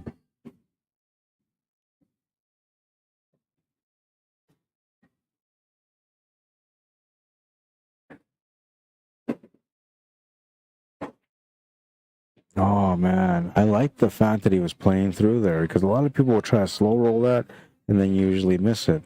But he decided to play through because that was the right choice and came up short because of it. Now, usually when that happens to me is because I was thinking about shooting like with a slow roll or stopping it. And then I changed my mind while I was down, decided to shoot it with more pace. That's usually the only times that would happen to me. So I'm thinking that's what happened to him there. Steve and Delphine Iron, how you doing? Edison LaBelle, Mark McDonough, welcome to the stream. Tyrone Tomlin, Veronica, Leticia Santana Alvarado, bienvenido, welcome. Levi Butler, how you doing? Mike Heron, Ashley Nicole, Corey Seaman, Mike Navarez, Norma Madaffer, welcome to the stream. We're tied at 8. All right, so that's what I'm talking about, man. Like if you just go through the motion, you know, don't let it affect you mentally. You just never know, man. You just get back in the game and everything's all good. Right now, Mitchell found a way back into the match. We're tied at 8. It's a race to 3. Possible 5 racks. He's gonna get 2 of those 5 racks on his break. His opponent will have 3, including the last break, if it goes to the hill.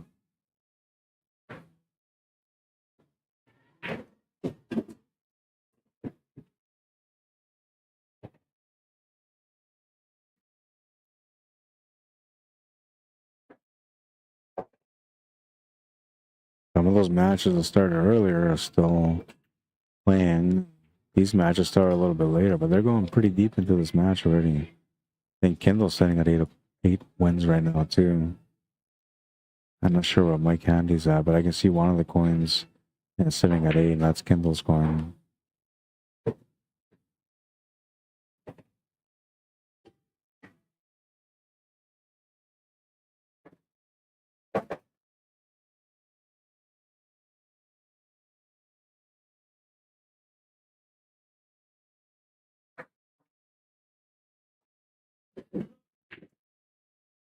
All right, made the combo, and he's got a decent spread now.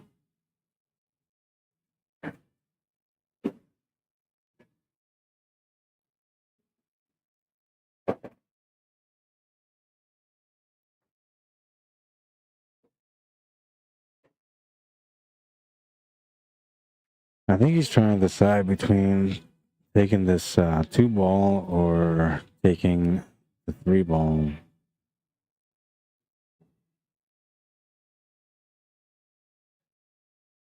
I don't think the 2 ball really helps you much right now, so I will take the 3.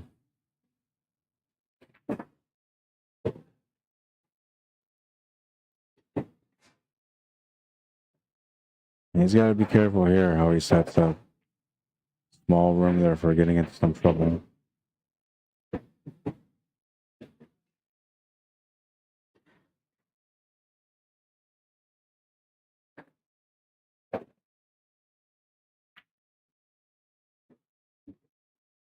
I'm telling you, man, he's starting to feel it now.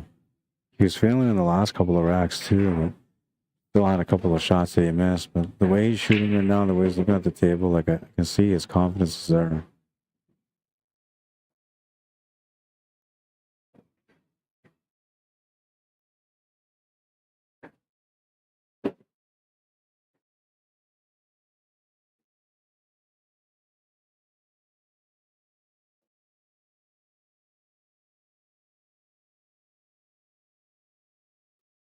I'm thinking that the 8 ball goes to the corner without breaking it out, so he was setting up for the 6 ball to come right across for the 8 ball in the same pocket.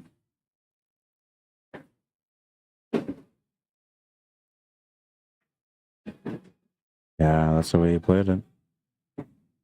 Mo stroked that one to get set up for the 8 ball, and this is going to be the first time, I believe, in this match that Mitchell Malcolm will take the lead.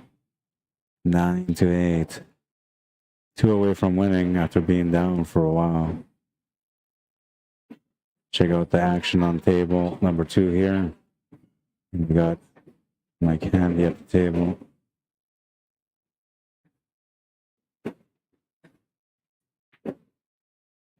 Makes a nice little cut. Not get rewarded though. Still make the shot on the 3, but he's shooting over the ball. Make the shot on the 7, but he's fully over the ball.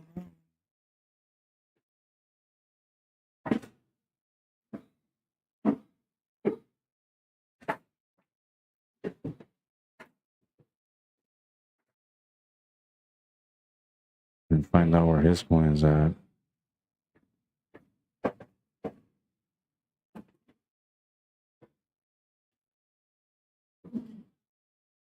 I'm going to go to the other table now because these guys are going to resume the break.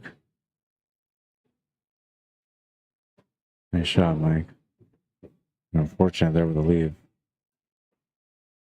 Mitchell breaking on this one. He's going to make a couple of balls off the break, and we'll see if it's uneven or if he's forced onto the stripes. 1, 2, 3, 4, 5. It looks like he made 2 stripes. He's shooting stripes, and luckily for him, he's got a shot on the 12 to the side pocket right now. Just needs to find a way to make something work from there. Doesn't really want to move any of those solids against the wall because that can tie up his stripes.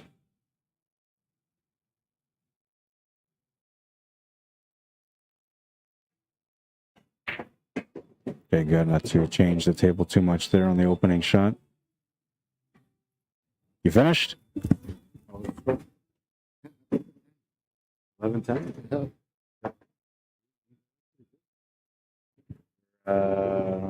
Top 4 now, I think.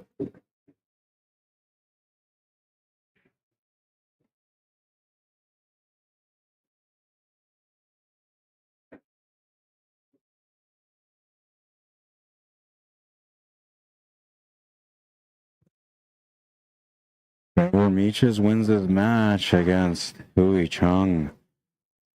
11-10. Hill, man. Makes it to the top 4. Which we're going to have the semifinals right after these matches are done.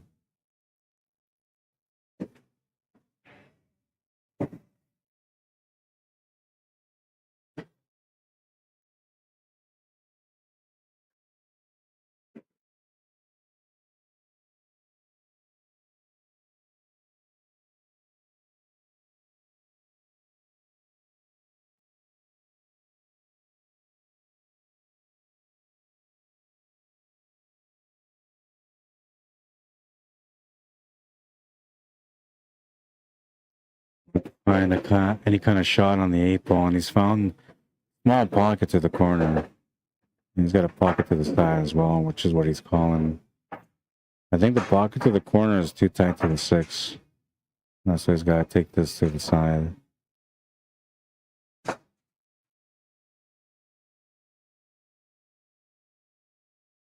Oh, and he just missed the 8 ball, man, to get on the hill first. That's going to bring the table over to Trevor, and he's going to get up there real quick and try to work this table on because he's got a nice spread, but, you know, there's a little bit of work still. Looking to tie things up at 9.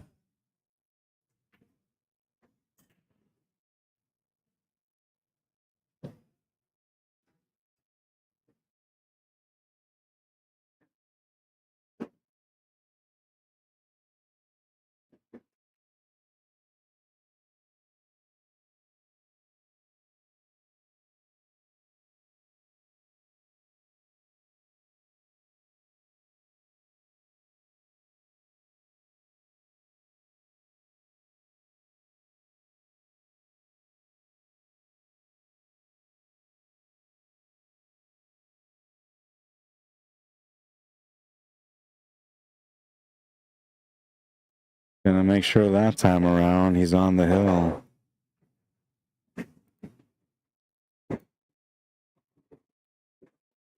From being down 3 games throughout most of the match to coming out strong, and what looks like to be maybe the end of the match here, winning 2 games in a row on the hill.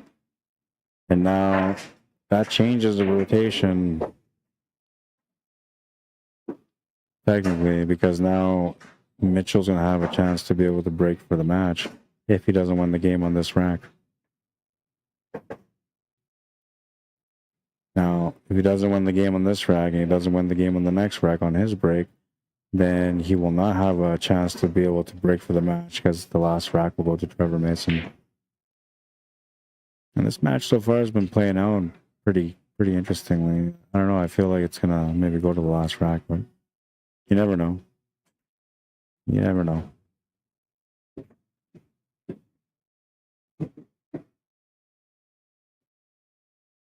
Terry Bolio says, where's Vance? He just lost in the matchup against Dennis Wong. And I think he left right after that. Tyler Nearing says, yep, the only way to miss that is by overcutting it. Oh, yeah, for sure. Split screen. What's wrong with you, Mike? I don't do split screen, man. I told you that. I don't know. I'm kind of thinking about it with the semifinals, though, because you kind of want to watch both matches, but I'm just not a huge fan of the split screen, man. I'll let you guys decide. Do you guys want to watch both semifinals at the same time on the screen? If you do, then say split screen. If you don't, say no split screen. Or just say no.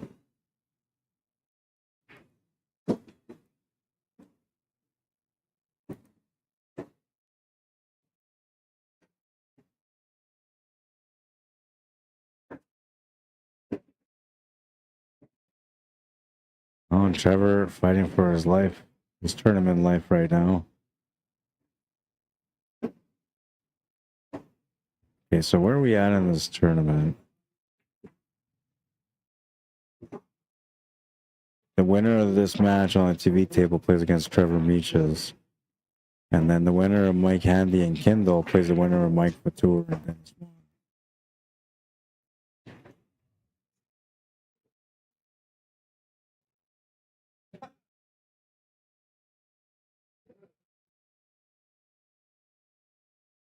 There's going to be some split conversations coming up, I'm telling you.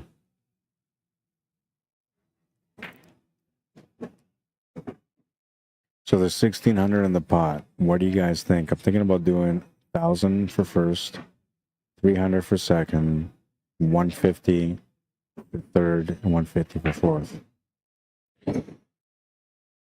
Or do I go for 2? So I go 1,000, 400, then 100 and 100. One of those. I don't know. What do you guys think? I try to be fair, but this is a winner take most. So usually, like, this tournament is a winner take all. So then I don't have to worry about the payouts. It's just one person wins it all. But here we talked about doing the top 4. 14. Now, theoretically, I'm thinking to myself, like when I'm trying to solve this puzzle in my mind about what I'm going to do next with the payouts, the way I'm looking at it is like third and fourth, they're getting their money back. If you give them, like, so it costs 110 to get in. If you give them $100 each, they got their money back minus the green fee. If you give them 150 each, then they both made $40 extra. And that's what they got for finishing in third and fourth, an extra $40. Second place guy only gets 300, and he's the guy that had a chance to be able to win 1,000. So like he's gonna feel like that was a big loss. So like I feel like maybe the right thing would be to do like 1,000 for first, 400 for second, and then 100 and 100 for third and fourth. But I also gave the third and fourth place players, whoever finished in third and fourth, the option to play for all of it in second, or sorry, all of it for third and fourth. So if it's $100 each, they'd be playing for 200, and if it's more, then they'd be playing for 300.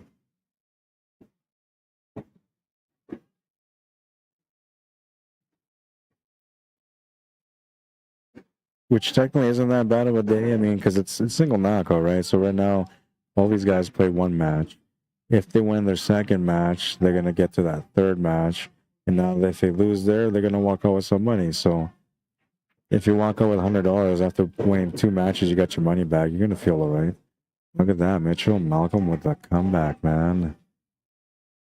11-8, the final score. Nicely done, man. Nicely done. And it looked like he was done, right? It looked like he was absolutely done. 11-8. Nice shooting, man. You play Trevor next. How much games I gave away there? Like I thought you were gonna lose because, like, you get down to the 8th or the 7th ball, and then you return the table over, and he was capitalizing on it. But I can see, like, 4 racks ago, I can see you started feeling more comfortable, and then your mindset changed too, and you started playing better. And for him, like, he had that lead, he didn't know how to deal with losing that lead and then you taking the lead, right? But if you don't play enough tournaments, you don't have that experience. You're top 4 now, anyway. Made of the money, anyways. Yeah. Mitchell Malcolm. These guys are going to have a tough time. Whoever comes out from this match are like, okay, so the guys at the top of the table. Yeah, you guys can play your match there. Hang on, let me switch the camera over to this other table. You guys can watch these guys.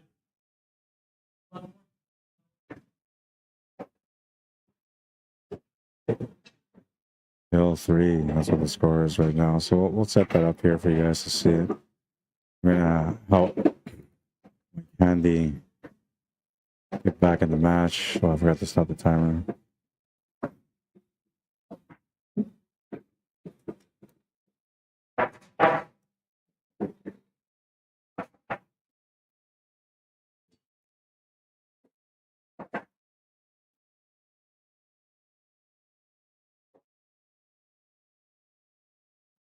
All right. So their scoreboard has been updated for this match you guys are watching right now. And Mike Handy has his back against the wall. He's got to do everything he can here to try to win this. Needs to win 8 straight racks to win the match against a very tough opponent in Kendall Soria.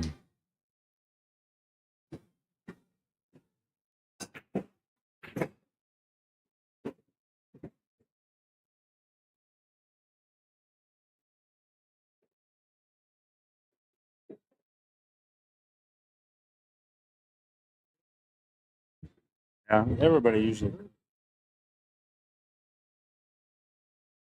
You know, so like the difference is that like, back in the day, people used to not play league; they just play tournaments. So like some people would drink, but not most.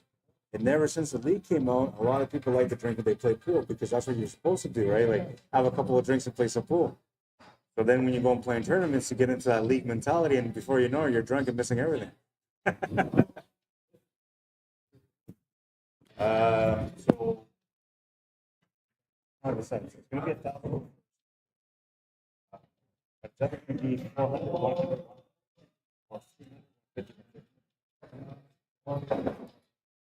And I gave third and fourth.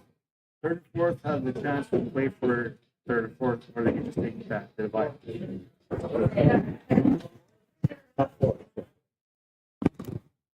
All right, all right. What's up, Simon? I got to mute the mic for a second.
All right, so that match is done now. The other match is done now. We're going back to this table. This is now going to be a semifinal matchup, and we're just waiting for the opponent to come in. Once the opponent comes in, we're going to get started. So just give me a couple of minutes here while I set this up, and then I'm going to continue the coverage from there.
All right, sorry about that.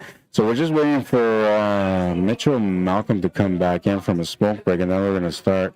I guess I could have stopped the stream, but I wanted to kind of get the semifinals in there, and then once this is done, then we can go and take a quick break and then come back with the championship match. But I don't know where Mitchell is, and his opponent is sitting here waiting patiently.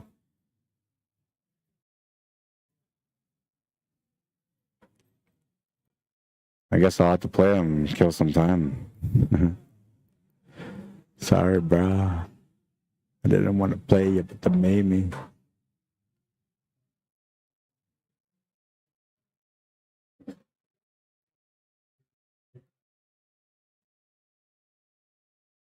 Yeah, 1 second. I'm just setting up the last details here. Okay, that's set up. Alrighty then. All right, so if you guys are looking for some new gear, you can always check out jamupapparel.com. You can see the stuff here that's usually in the bottom right of your screen. Now, I wish I had this set up for the other apparel companies like Locked and Loaded and Clutch Shot, Billiards Apparel, but I don't have access to many of their designs. And one of them, most of the designs are posted on Facebook, which is Locked and Loaded. For Locked and Loaded, you can look them up on Facebook, like I said, and you'll find their selling point or the platform where they move their products. Locked and Loaded, that's how you find them, and you'll see this design like this. This is one of their designs. I have lots of gear. You guys always see me wearing the Locked and Loaded gear. Those of you here in Winnipeg, I like the gear. It looks really cool. It feels comfortable. Very, very nice designs. The material's good. Same with Jam Up. Top-notch material there with them. And the designs are always being improved. Did I? Oh, man. Does that say... Yeah, that might say that. Hang on. I gotta do something here. Just realized there's an error. But yeah, all these guys, Jam Up Apparel, Locked and Loaded, and Clash Shot Billiards are all top-notch quality companies that have lots of great gear for you guys to check out. Clash Shot is clashshot.company.site, jamupapparel.com, and then Locked and Loaded, you can find them on Facebook. They don't have a website set up yet.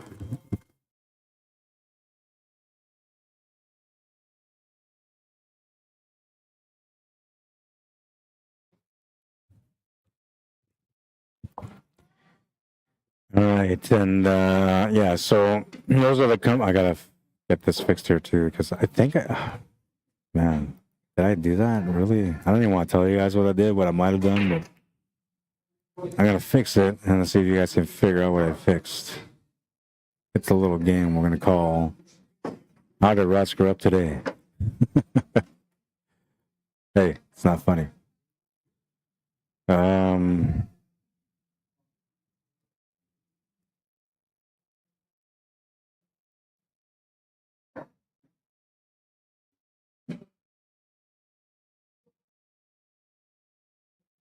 Oops, wrong one.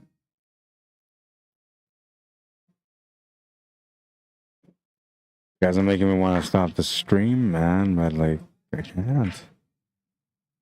I just can't do it, Captain. Oh, which one was this now? Okay, so Mitchell's back now. We're going to start the match. My son's been watching a lot of that Super Mario movie, so it's like that song is just stuck on me now. Ask me which song so I can sing it to you. Come on. Where is life without a little bit of gamble? What was I looking at? Oh, yeah, this. Yeah, gotcha.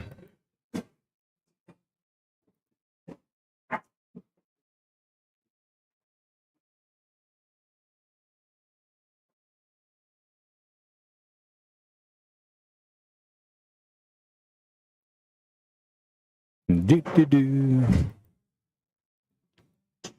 All right.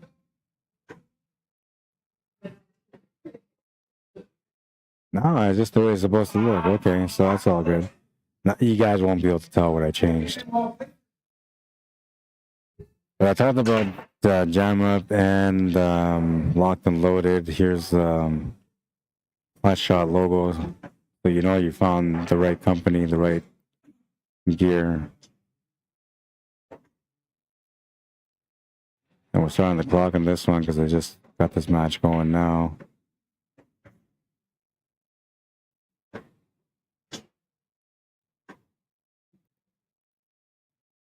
This is to get into the top too.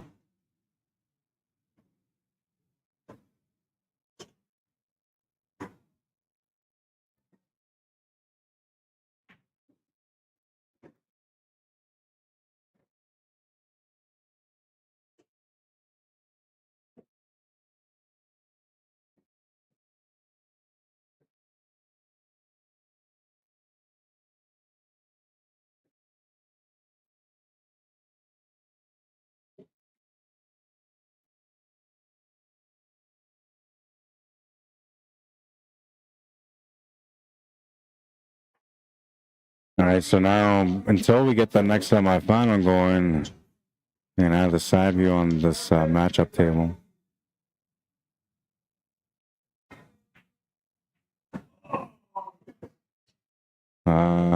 He kind of wanted to run to that 3, but not really.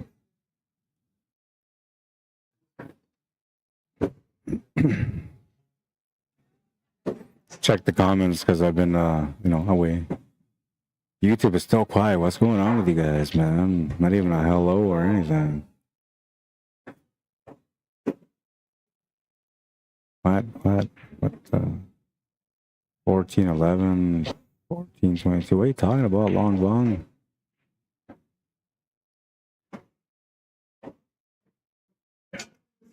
Oh, wait. No. I don't know.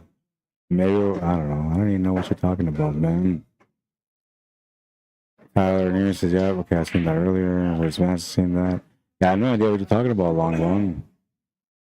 It says no, 1422, then it says 1411. What are you talking about, man?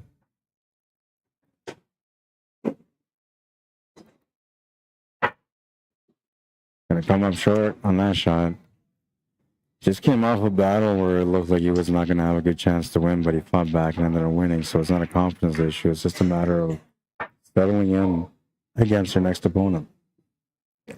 There's a little bit of what is it called? Like there's missing information because you're playing against another opponent and you don't have an idea what they have to offer or bring as a competitor on the table yet. So when you first start out the match, like you're not fully engaged yet because you don't know what the other guy can do yet. And now this is a bad way to think, but that's how a lot of pool players think. The way you should be thinking is your opponent is really good, so don't just play your best all the time, and then you're gonna come up with less missing than you normally would when you're thinking about your opponent. And in the end, your opponent only matters when they shoot. You should know that already, but that should be like the lesson right there. Is like if you don't give them a shot, it doesn't matter, right? So you gotta work things out in the best way where you're not really giving them the opportunity.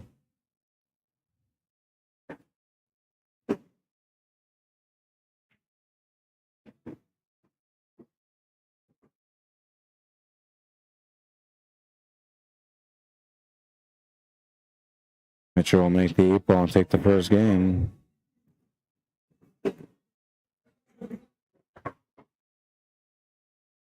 Got a little money match going on too, right beside us here. But we probably won't get a chance to see much of it just because we're going to be focusing here on this tournament.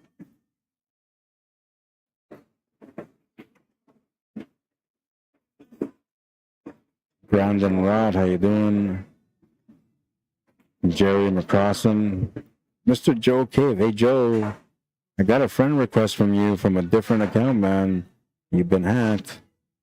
Make sure that you change your password on Facebook. But change it to something you're going to remember, man. Chad Hansen, how you doing? Dennis Toback. Rod Newfield. Jay Smith. Aaron Espino, how you guys doing? John Lipschultz, welcome to the stream. Tammy Lynn, Joseph Tyler Delot, Paul Jr. Paolo, NJ Paskey, welcome guys. Hope everybody's enjoying the coverage so far. Thank you for tuning in. There's going to be a lot of good matches. This is a race to 11 single elimination format. So you're on do or die every match. And we're now into the, I guess I should put that up there too, right? You guys know where we're at. Otherwise, you guys are going to be confused, wondering where we're at in the tournament. It's the semifinals. That's where we're at.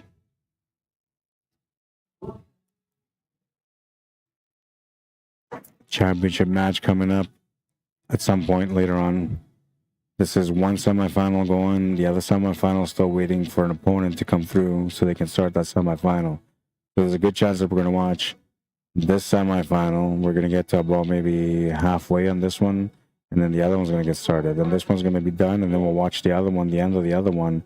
And then from there, we're going to come back to a championship match stream only. A lot of good action, though, I'm telling you right now. And now, usually I have 3 different kinds of King of the Hills. There's the King of the Hill 50 plus. There's the King of the Hill Open, which anybody can play in. And then there's the King of the Hill, which is basically like Vegas and under, which is about like a 550 Fargo and below.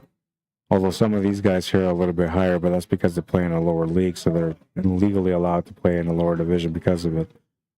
Usually I apply known ability to my tournaments, but this time I didn't. The known ability does not apply.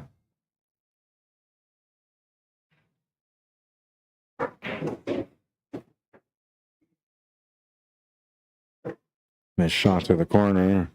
That's going to bring Mitchell back to the table. He's got some confidence going right now, so he's going to feel pretty good at this table.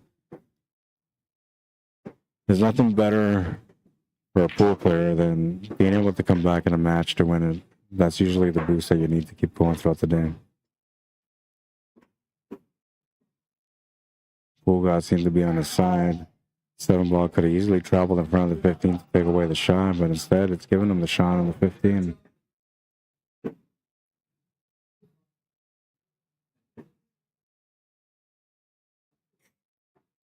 He's opened up the 9 ball nicely too. He's got a little bit of angle to work with on this one, but not enough to be able to manipulate the ball to where he would like to have it. I think he's gonna want to try to get up table, but the reality is he's gotta get set up with his 9 ball and then go up table. I guess the 9 ball isn't bad where it is though. It's got, 1, 2, 3, 4 pockets, so it's really not that bad. He's gonna use one of those pockets right now and take it to the side.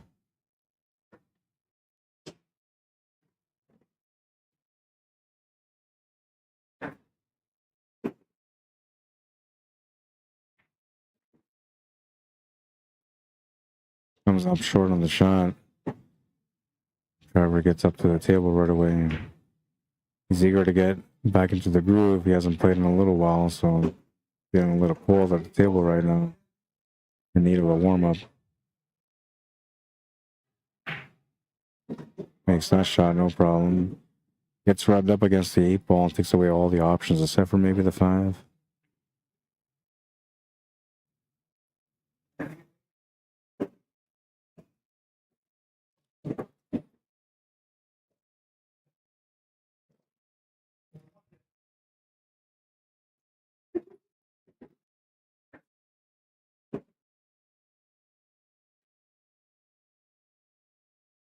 Couple of different options here.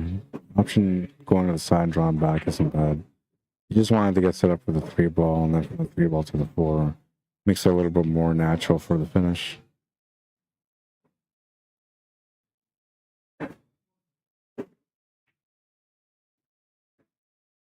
It's the 3, 4, and 8 remaining.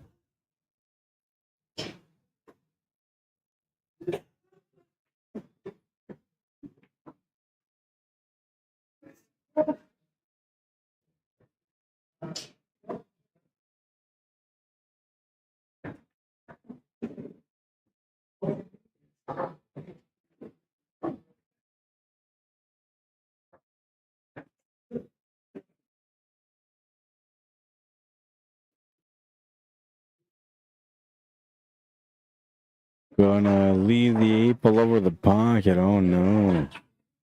Just kind of got up on the shot, man, as he was shooting. It's almost like he figured it was going to be in no matter what. And the 8-ball's going to hang over the pocket.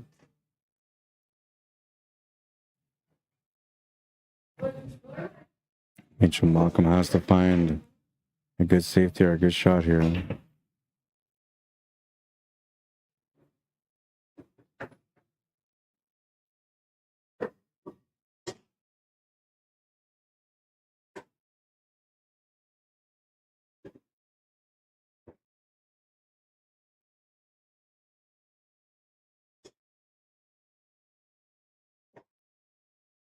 Oscar, Monica Perez, welcome, bienvenido. Jose, welcome to the stream. Jordan Arthurs, Tom Walker, what's up, man? Joe Ross, Jeff Smokey, Dale Clump, Muggs Hool, welcome to the stream. Shannon Hughes, how you doing? Zach Hall, John Jaster, Wade Hughes, welcome to the stream, guys.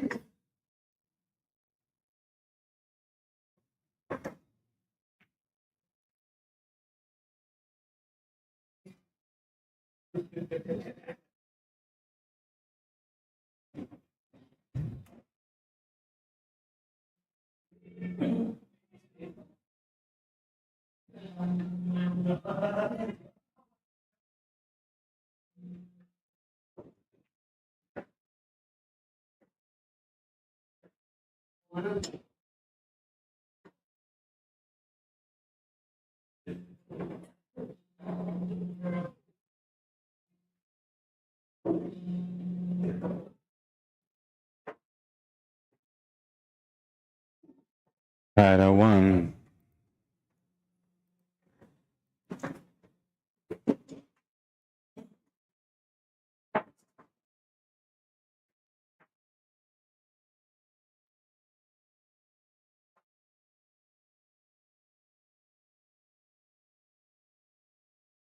Donna Blackbird, how you doing? Welcome to the stream. Gaston Dada, welcome to the stream. Jesus Perez, how you doing? Welcome. Rack number 3 and the semifinal. It's a single elimination race to 11, so, you know, every match is do or die now since the beginning of the tournament. And it's been straight races to 11, so they haven't been increased. And the final will be a race to 11 as well.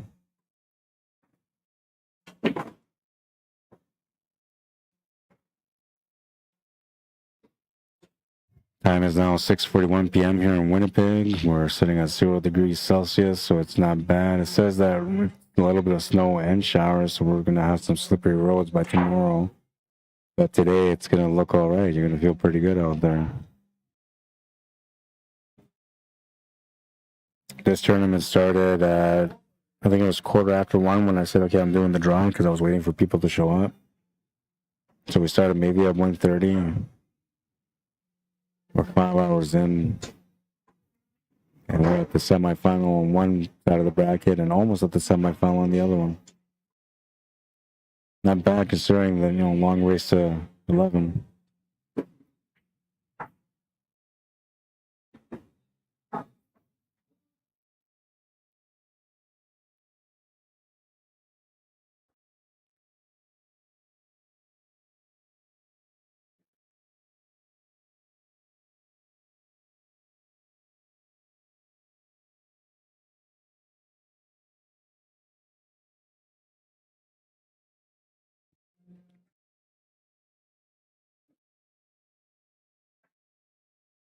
They didn't really give him much opportunity here. Especially because you got to figure out this area on the top left corner with that 12, 14, and 13.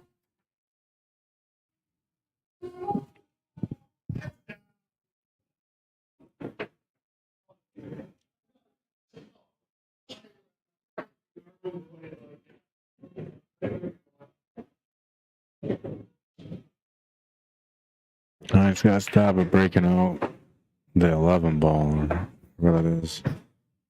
15 ball, sorry, that's tied up to the 5.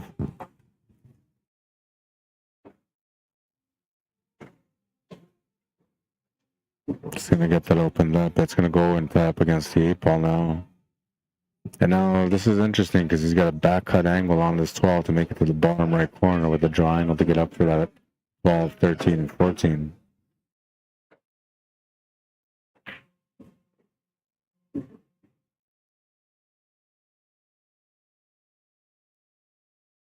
Well, he got into that area but didn't get anywhere where it would help him to continue his turn at the table.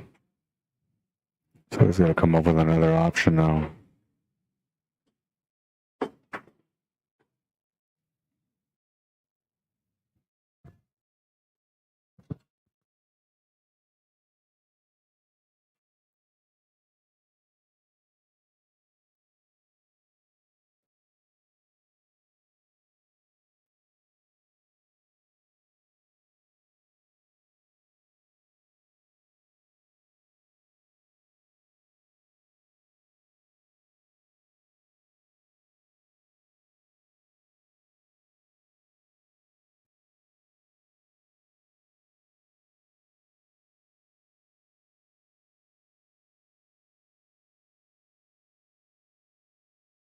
I take a look at the side here.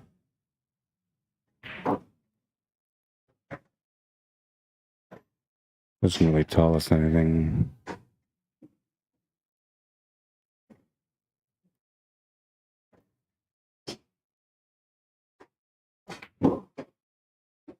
Sebastian Berube, welcome to the stream.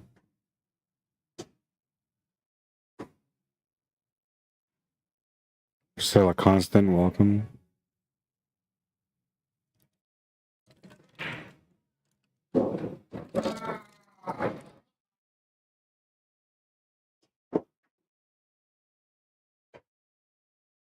I'm gonna go check on YouTube again because they've been pretty quiet, man. But I know how they are. Like when I ignore them, they just start talking to me the whole time. And then when I go back to talking to them, they disappear again. What's up, Ron? How you doing, man? Steven had a message, but he retracted it. Hope it wasn't anything nasty, man. Welcome to the stream, guys, on YouTube.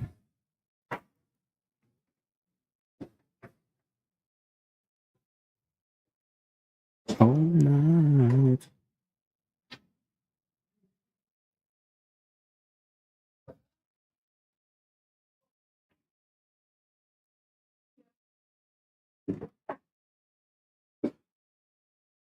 Well, he's addressing that area that was the area of concern, and he's got a nice little setup here to be able to get this solved and then to still be able to get over for the shape on the 15 ball.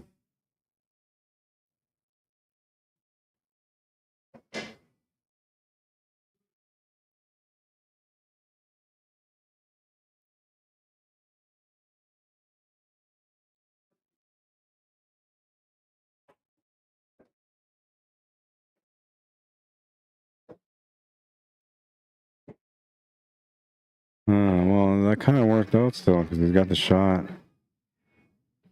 to the corner. Plus, he's got possibility to still get set up for the 15, but a little bit tougher.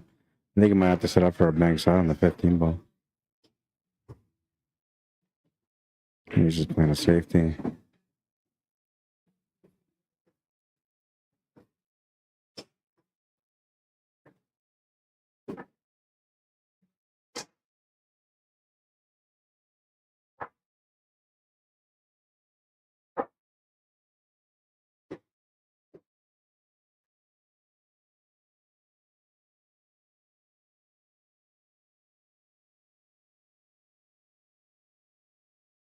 Eric Miller, Andre Nolette, welcome. Mike McKinney, what's up, man? Ness Memorel, welcome to the stream.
Yeah, and I missed who won that game there.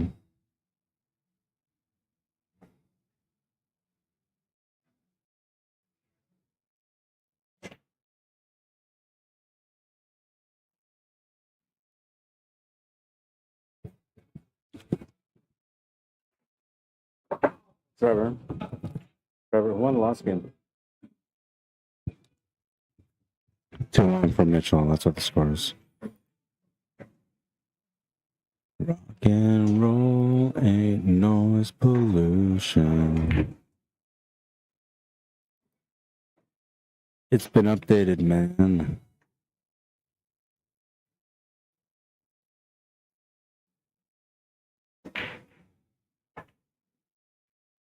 What?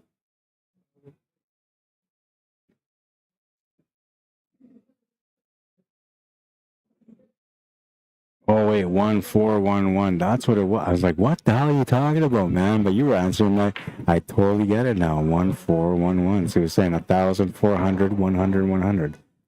Ah, man. And like, so that's how long it took me to realize that you were just answering my question. Oh man, no wonder why nobody wants to interact with me. It's like a mystery every time. See, and this all happened because you guys didn't want me to sing anymore. You guys would have supported my singing, we would have been okay a long time ago. I mean, it would have hurt your ears, but still, I would have been okay a long time ago. I might even had a shot at American Idol. Well, maybe not the same, but I could have at least gone and watched the show live.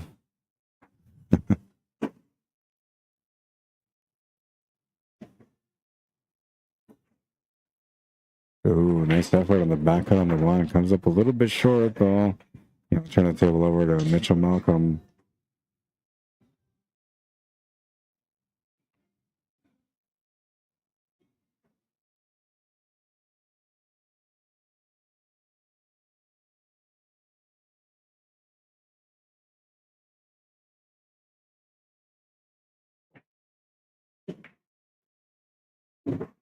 Yeah, so on that note, I kind of agree with the 1-4-1-1. I totally get it.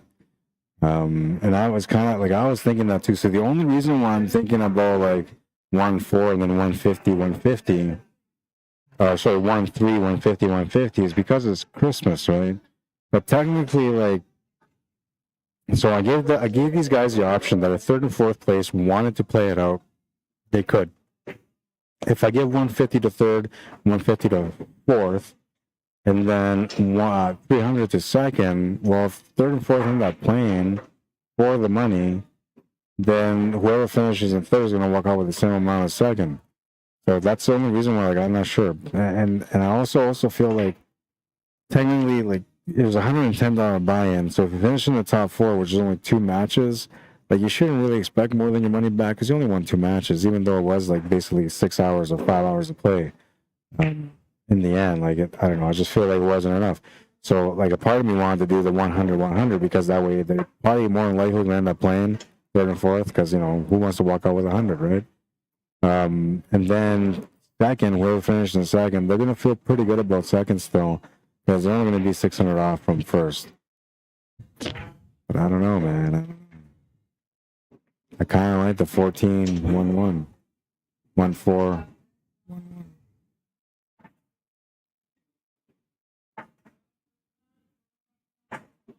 What was the other option you put up? 1-4-2-2? Oh, no, it couldn't work out 1-4-2-2. Not enough money. Nice shot, Mitchell, says Carlos Malcolm. I lost track of that rack too now. Jesus. Yeah, one job, man. One job. Oh.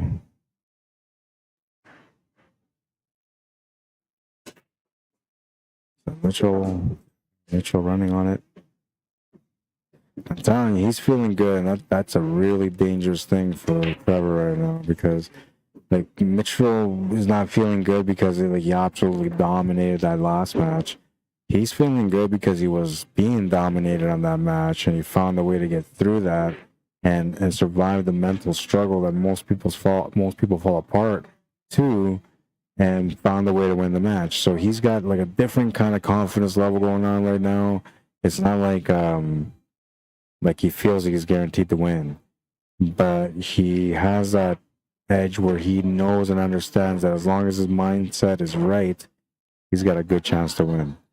So that gives him a better edge, I guess. You know, he's mentally balanced. Whatever goes on in the beginning racks is not going to really affect him as much because he kind of went through that with the last opponent who he just defeated. Right. So once you beat one guy from being behind, you can beat any other player running from behind. And that's all mentality. I mean, given you have to make the shots. If you don't make the shots, you're not going to beat anybody, right? Just thinking you're good is not going to make you good. But if you're a decent to a good or a great player and you have the right mentality, it's going to reinforce that level of play that you have. Preach, my man, preach. Tell you. It's Sunday, man. You guys didn't go to church. I know that because you guys are pool players. Pool players don't go to church. Not the good ones, anyway. PJ Massico, how you doing, man? And Ron DeJarus, what's up? That guy was supposed to sandbag in this tournament too, but he decided not to. Sandbaggers, all of you.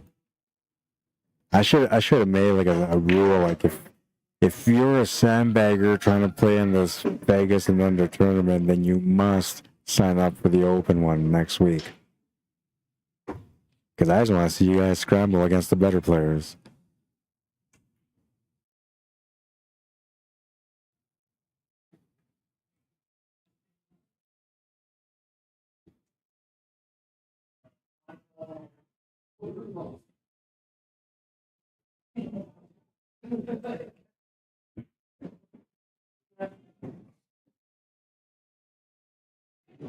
Well, Trevor down by 2, but he's going to get a chance to get going too.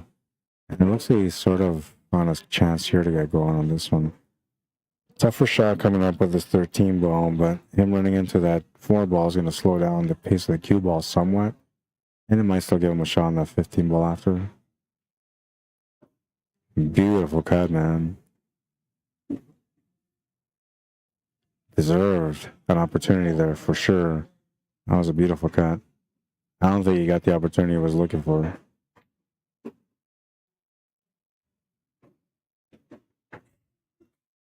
And these are like the moments where you can develop some emotions behind the game too, because you're feeling like you're playing pretty good. You make a really nice shot, you know, sacrificing everything so you can get a better position on the next shot and then maybe win that rack. And instead, you end up punting on this ball. And now you got to find a different way out.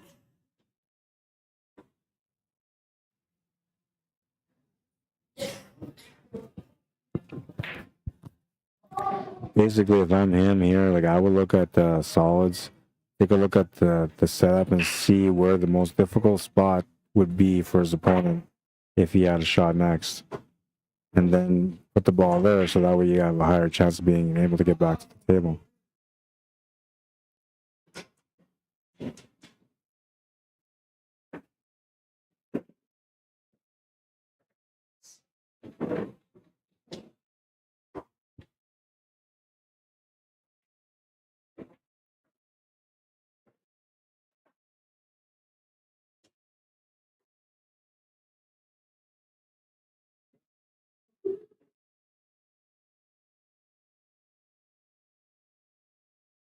Nice, the combo. That's going to simplify the table for him. Got a few different options here. Yeah, the 4 ball is probably the best option because you can draw off the cushion and get centered up for that 7 ball next or the 6. If he's got the shot on the 6 to the side, he can follow that up and get shape on the 7 ball there. If not, he could always make the 1 and just set up for the 6 ball in the top left corner with a fall through angle or stun over angle for the 7. And the 7 will go in the top right corner.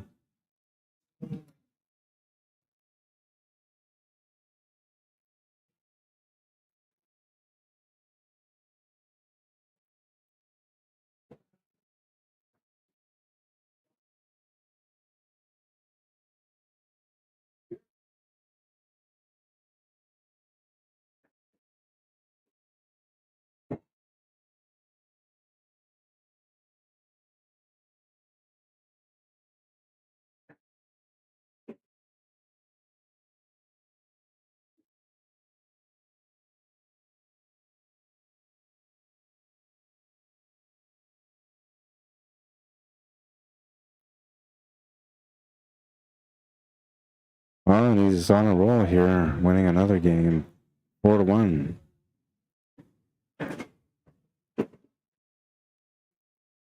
I'm gonna go take a little walk and go check up on the other match, see where we're at in that one, and then I'll be right back because that match that I'm waiting on is the second semifinal.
4-2.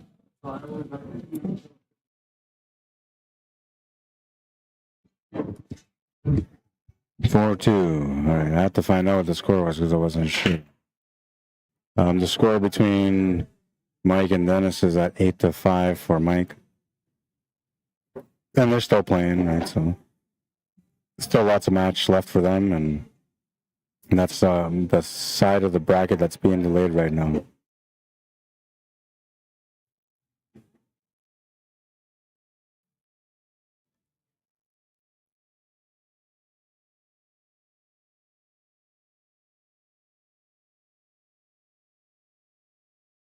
Going big, going for the 14 ball.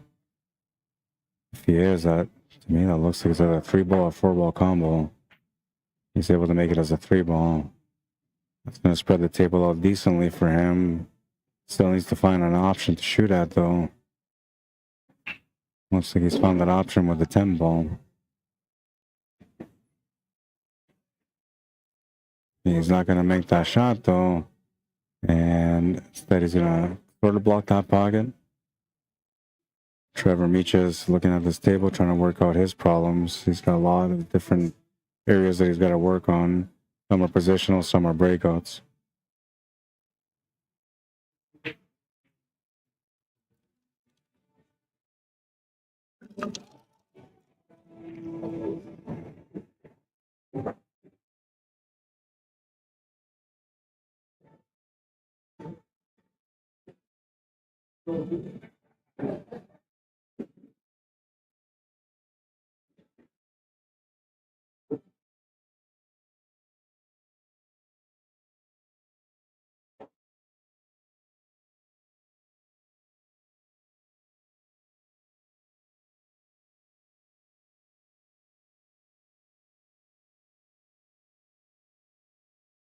He stuck himself in a combo situation. I don't think he can do anything with that 7 ball, and definitely can't do anything with the 5. Nice little pace on the combo, good control. Got a nice angle set up here too to get over for that 7 ball next. Well, like I said, it's going to take a few racks to get settled into his game, and it looks like he's starting to settle into his game now too. Which means that we're going to have a very interesting semifinal between these two players. And you wanted that cue ball to come off the cushion more, but I think it's okay. You just got to make sure that your lineup on the 5 is proper, and then you should have natural shape for the 8 ball after.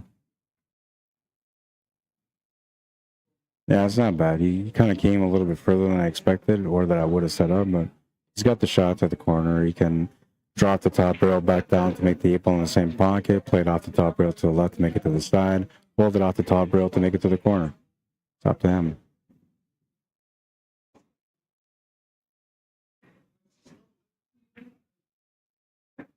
He's going to make a nice smooth delivery on that 8 ball, down by 1.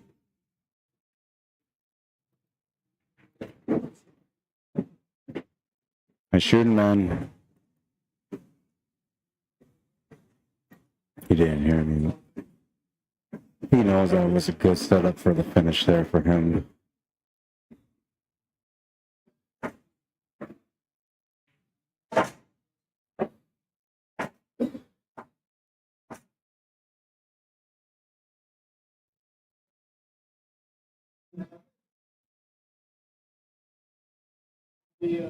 Lost everything.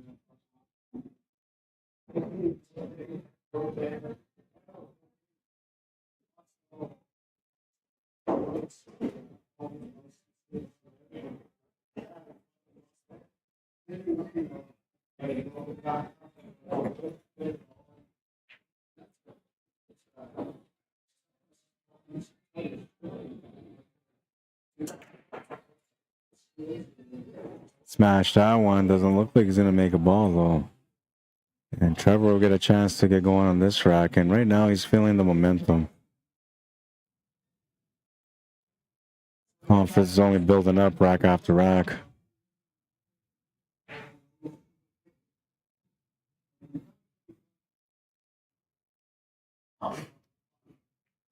And there's definitely going to be a big delay here because that other semifinal hasn't started yet. They're still battling in that quarterfinal. And this is a semifinal.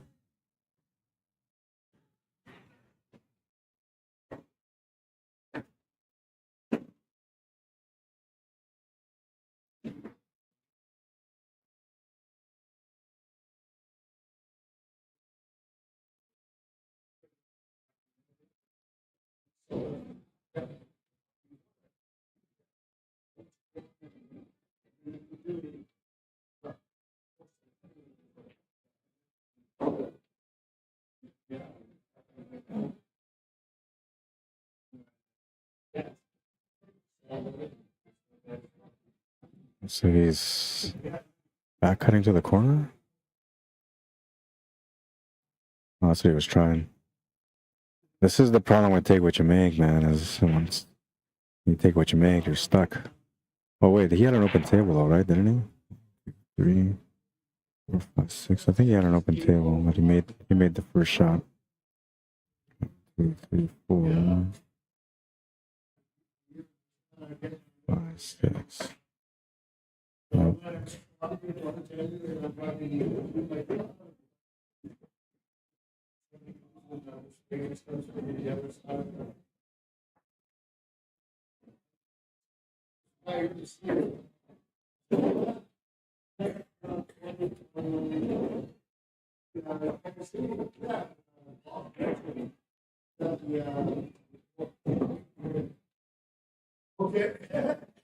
I wanted to open up those 2 solids. And even though he hit that 11 ball, he still managed to find a way to run into them and open them up. He's smooth stroking the ball though, so you can tell like he's got some confidence going. Overran the cue ball there, which wasn't part of the plan. And that's gonna kinda challenge him here. The jump shot could maybe come in handy. It's still missable though because he might end up running the 1 ball first. That would be the way he thinks about this table.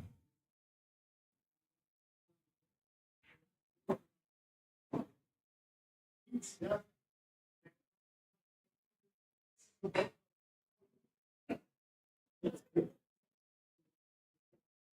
gonna go airborne. 2 balls the only option really to get out here. Now even if he makes it, there's still a small chance that once he makes that jump shot that the cue ball hits the 1 ball and pushes over to the right side of the table. Bill might be able to find a shot on the 3 ball if that happens, but smaller chance of him being able to find a follow-up shot. Oh, look at that. He's gonna make it. Little help from that 13 ball, but he's gonna feel pretty good about the choice that he made there. Fill out the table. And like I said, that cue ball was gonna push over to the right side rail and it's stuck there, so making that shot on the 3 ball is still available, but it's a little bit more awkward now. If he's got the shot on the 1, he's all good.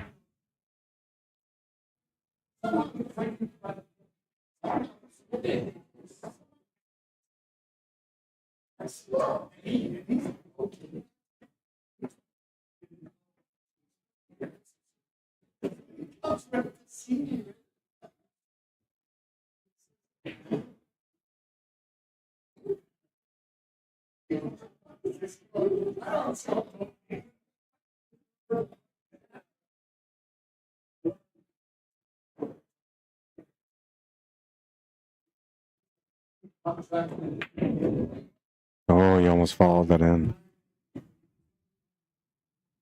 And I guess the only thing you can do now is just go for a bank corner, bank side, one of those 2. Unless he can cut this to the side pocket, but if he can cut this to the side past that 9 ball, you're going to tied up on the 2 strikes in the top left corner. That's not really going to do much for you. And I don't think it will go bank corner on this shot either because the bank corner is tighter than the bank side. And another thing too, when it comes to position on the 8 ball, the bank corner doesn't give him the shot on the 8 ball, but the bank side would. That's why I'm thinking he's going to go bank side.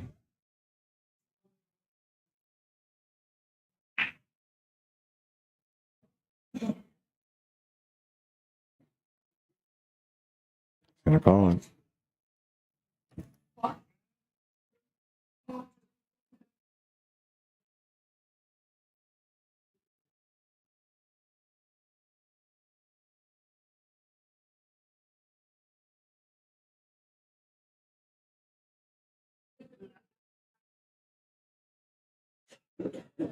Oh, and he made a huge shot. He's made some monster shots today, man. That was another one there.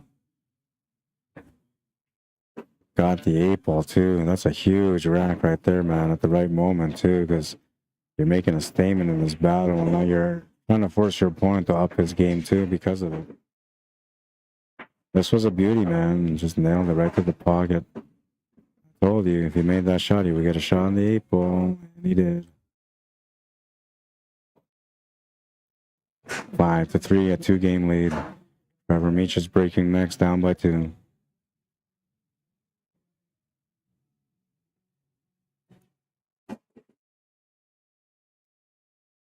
How's it going, Carlos? Good to see you on board, man. On Facebook and on YouTube, Ron says, hi, everyone. Ron, not Han, right, Han? I think that's what you said last time.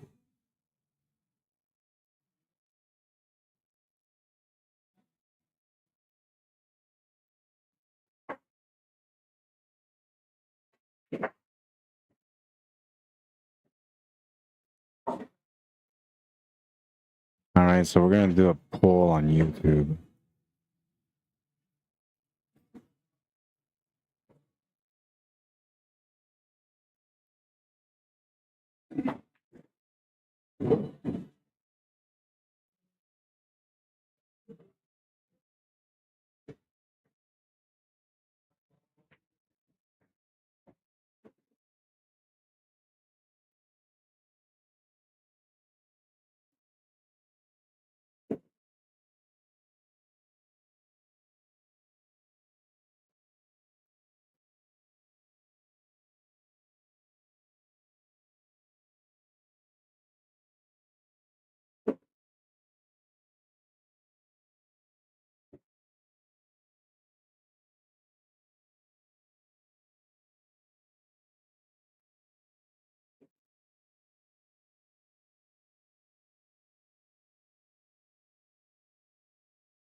All right, there's the poll.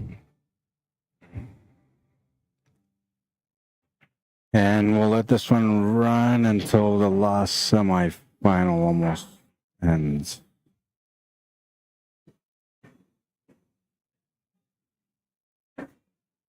The question is, top 4 get paid. In your opinion, what should the payouts be? 1,000 for first, 300 for second, 150 for third and fourth. 1,000 for first, 400 for second, 100 and 100 for third and fourth. Or 1,000 for first, 350 for second, 125, 125.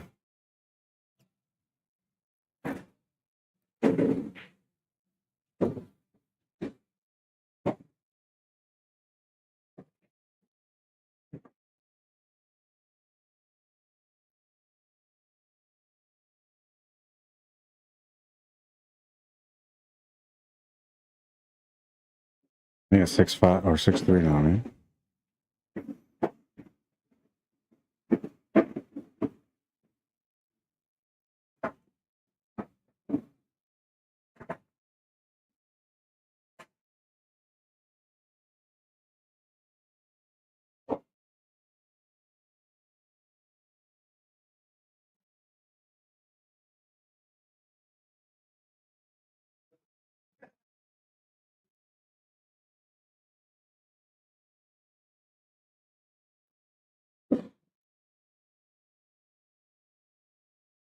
All right, so we got one comment so far, and they're voting the second option, which is 1,000 for first, 400 for second, 100 for third, and 100 for fourth.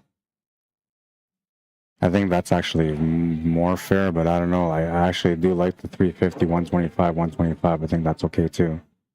I wasn't too convinced with the 1K, 300, 150, 150, because I felt like second place should get something more, and it doesn't have to be a whole lot more, but just a little bit more, right? So that's why it's either the second or third option for me, but I'll let you guys help me decide that. Right now we're at 50-50. If you want to get on that poll, you got to go over to the YouTube channel and vote on there. Ron says, I picked 3.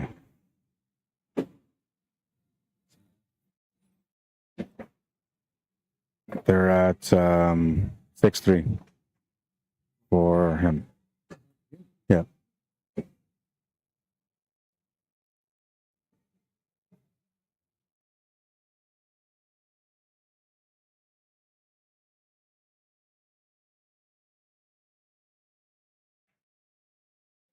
Yeah, so like that's why I feel like 125 is fair, Mike, because you know, like you're getting your money back plus $15. So let's say you had a meal, you basically just came out to play for free, you got some good competition, you got your money back. It's not gonna hurt you too much. Now, the 150, like that is kind of nice because like in the end you paid 110, you get $40 profit. So like now you got some money out of it. It's not gonna change your Christmas and make it great, but at least you're gonna have some money. Right? Instead of just like walking out and being like, oh man, that guy won all the money, I won nothing. You do get some money out of it. And I'm telling you, most of the times when I have the King of the Hill, like the one that I'm going to have next week, it's always winner take all. But these little winner take moments, like I always have a hard time deciding what I'm going to do, what's considered fair and what's not.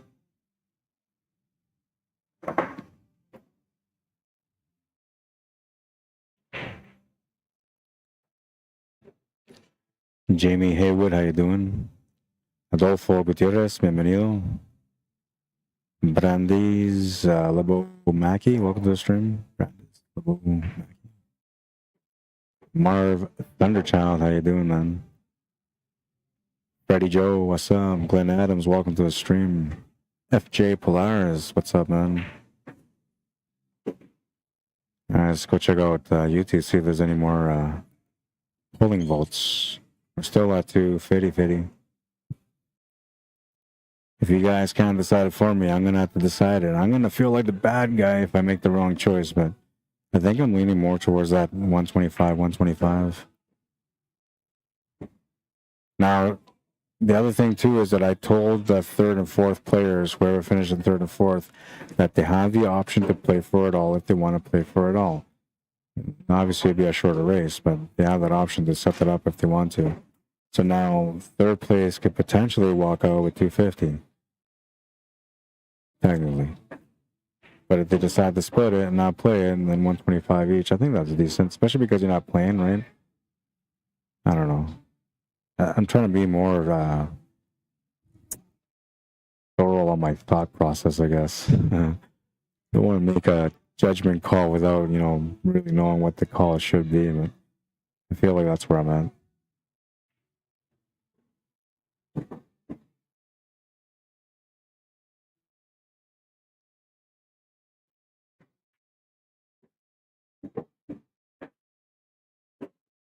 Yeah, Mitchell is just straight working on this table right now.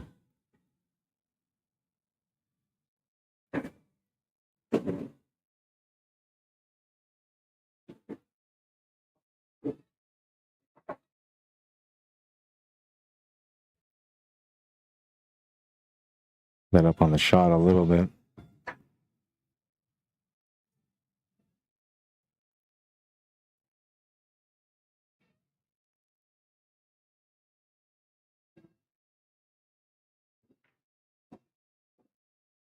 Makes the first shot. Everything else is just sitting by the pocket.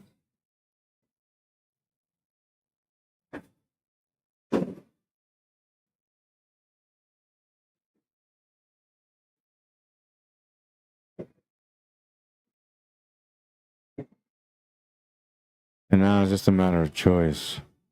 But I'm thinking we're going to go left first, then right. Although the right is a better lineup than the left. Yeah, the lineup was definitely better. And I mean, here you're still okay because you can just follow this forward and make that 8 ball in the top right corner, which is probably what he was thinking. Yeah, that's what he was thinking.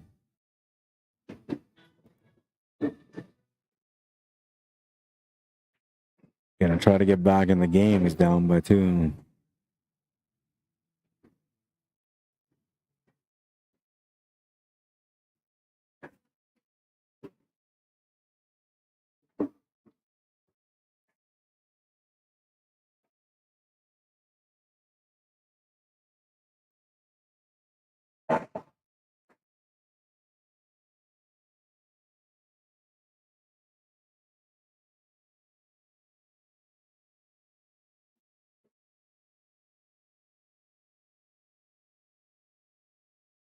Right, and we're moving into rack number 11 out of a possible 21.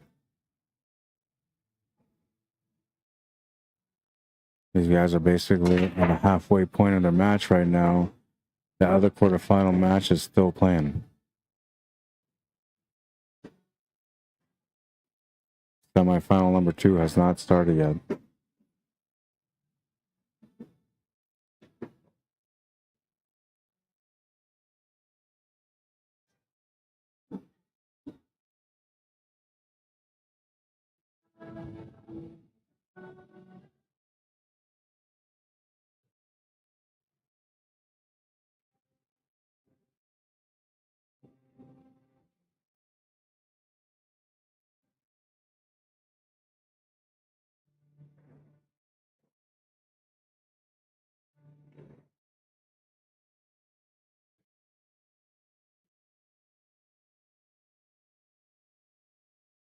And it's time trying to work it out.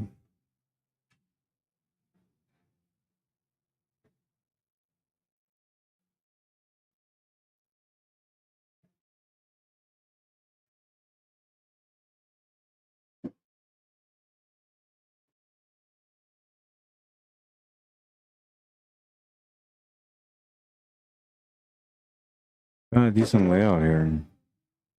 Once he gets onto that 14 ball, he's going to be all right.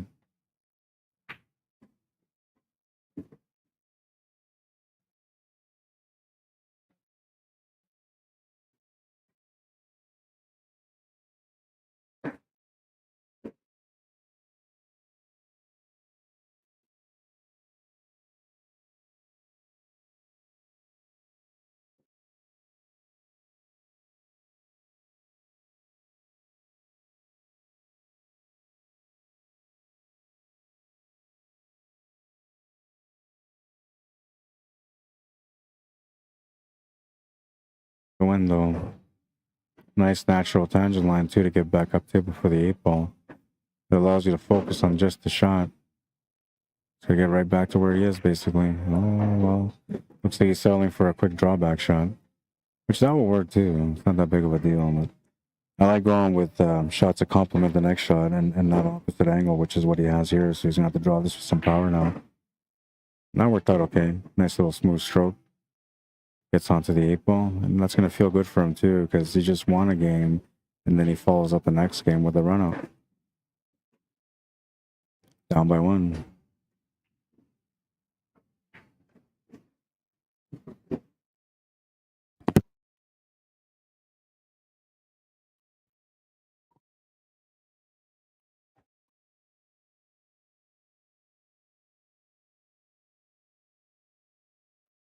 Yeah, baby. 1 game difference and a semifinal showdown.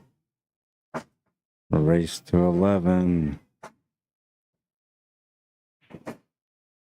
Rakesh Bunga, welcome to the stream. Arden Smoke, Gary Roberts, Michael Fergal, welcome to the stream. Marvin Fairley, Jake Thompson, Jay Succo, or Suko, Harry Ailing, welcome to the stream. Hope everybody's enjoying the weekend, whatever it is you're doing. Thank you for tuning in and watching the stream. We're now sitting at almost 7:30 p.m. The match has started about 1:30 today. So we're 6 hours in, and we're in our first semifinal, halfway to that one. The second one is still waiting to happen, because that's a quarterfinal matchup that's running behind. Although I think they're almost at the end.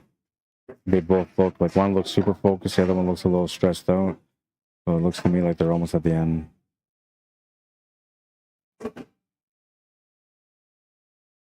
Body language usually tells you, you know, like where the players are at mentally and how they're doing on the scoreboard as well.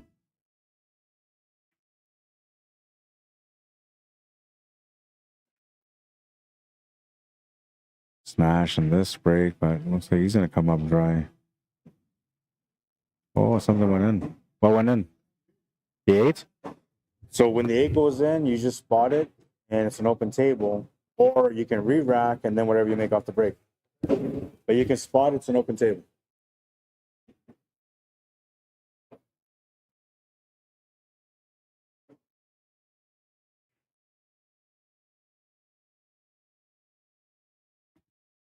So it does take what you make, but if he makes the 8 ball only off the break, it's still an open table because the 8 ball's the last ball, so nothing's claimed.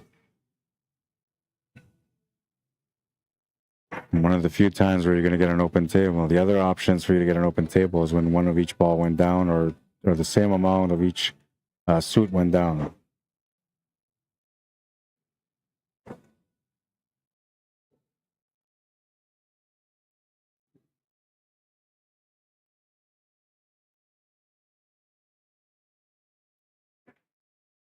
It's a sign to take it on, so it looks like he's committing to the solids on this one.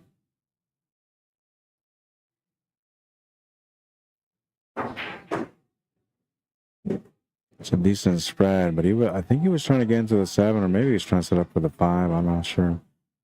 But he's in an area where I think he only has a 2 ball available. Could maybe make the 5 ball and try to get the breakout on that 7 ball.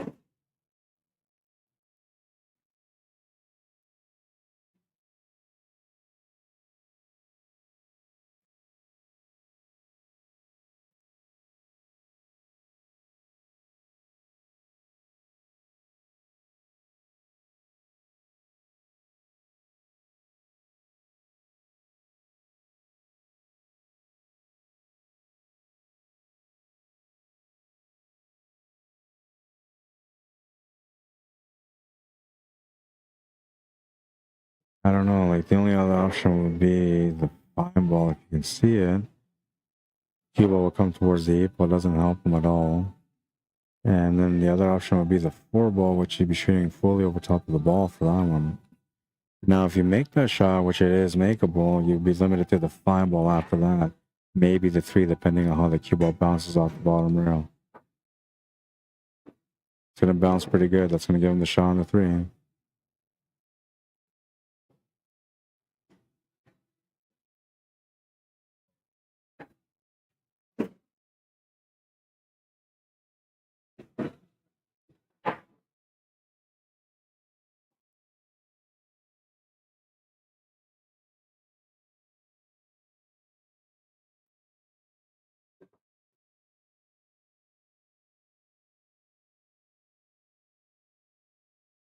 Still has to figure out that 7 ball. That's a big problem he's got. A big portion of the face is available, but I don't think it's enough for him to be able to pot it. So with the ball in hand, I think he could. And if he could do it with the ball in hand, that means if he can take the shot, drop back into that 12 ball, then he should have the shot on the 7 ball. He's gonna leave it. Not gonna worry about it. And it looks like now he's gonna have to use the 6 ball. That's the breakout option for the 7. Or I guess, yeah, he has to break it out. He can't really play shape on it. It has no pocket other than the top left corner, and that's small chance.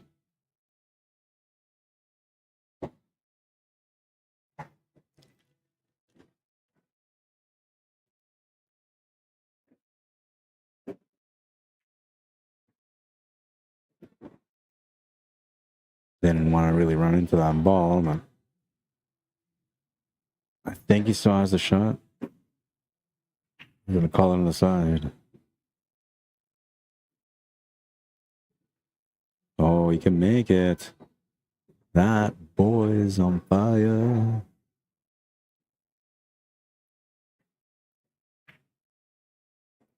He's heating up. We're tied at 6. This is the way a semifinal's supposed to go down, right? I don't know what you guys were expecting, man. They're expecting some good quality, though. You can check out Clutch Shot Billiards Apparel at clutchshot.company.site. Locked and Loaded. Find them on Facebook.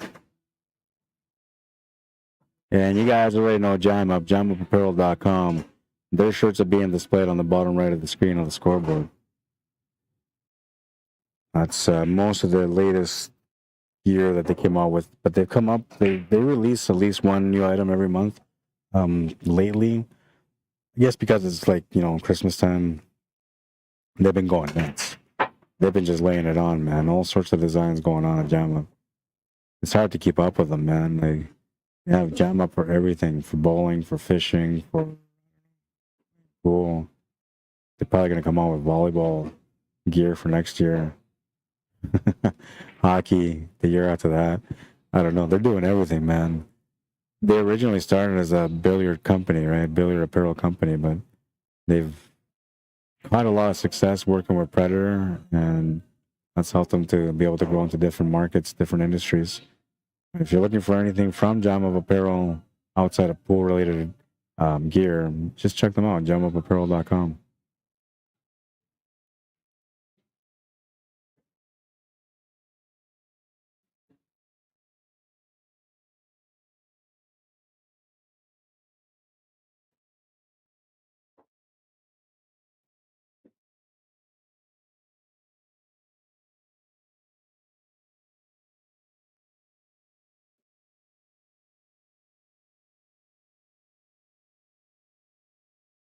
I'll tell you right now that both these guys are guaranteed money no matter what.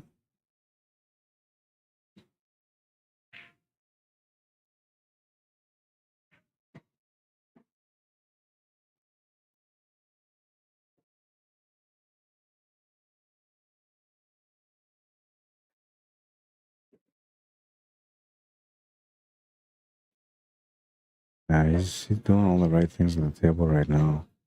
Looks like he's starting to get in tune with his game. And he's been having a pretty good day so far at the table, so nothing wrong with some consistency. He's gonna wobble that one in though. Still makes it. You gotta be careful on the setup here because he doesn't want to move any of those solids. And he's gotta make a choice on how he's gonna play this. I'm thinking you probably start off with the top right corner, come off the cushion back to the middle. Then try to not make the 13 ball, but the other ball. Yeah, if you get that window, that's the one, man. Make that to the top left corner with a little bit of draw. Now you got that 13 ball to the side pocket with a chance to get out. Now, if you decide to take this 13 ball, that's still okay because now you can take that 12 to the top left corner, follow it up, and you got the easy 8 ball in the side pocket. Yeah, that's what he's looking at. Trying to keep it nice and simple. I really like the way that he's working the process here, taking his time, looking at the options, being fairly accurate at the table when he's potting as well. And in the end, I'm feeling like this is probably one of his best games so far. And I'm not talking about like today, I'm talking just in general since I've ever watched this guy play. Taking the lead on this one, 7-6. And you gotta understand that Mitchell Malcolm just came off an intense battle where he was down for most of it, and he ended up winning it. He was down by 3 for most of it, and I believe he ended up winning it by 3.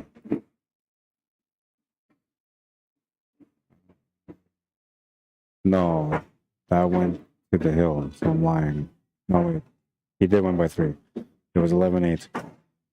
So he was down by 3 like the entire match, and then once he caught up at 8-8, he ended up winning the last 3 racks to put him over into the semifinals against Trevor Meaches.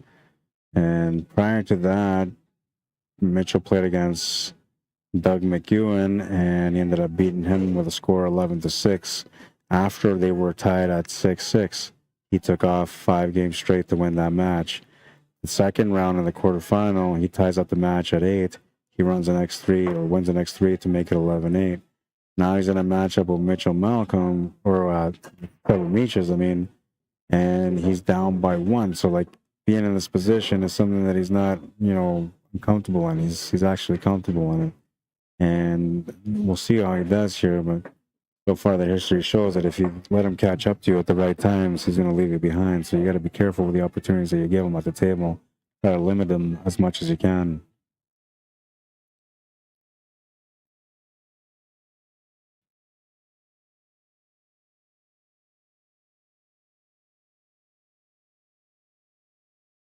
His opponent's shooting pretty good right now, so that's got him, you know, more in gear, more focused on the table, or at the table.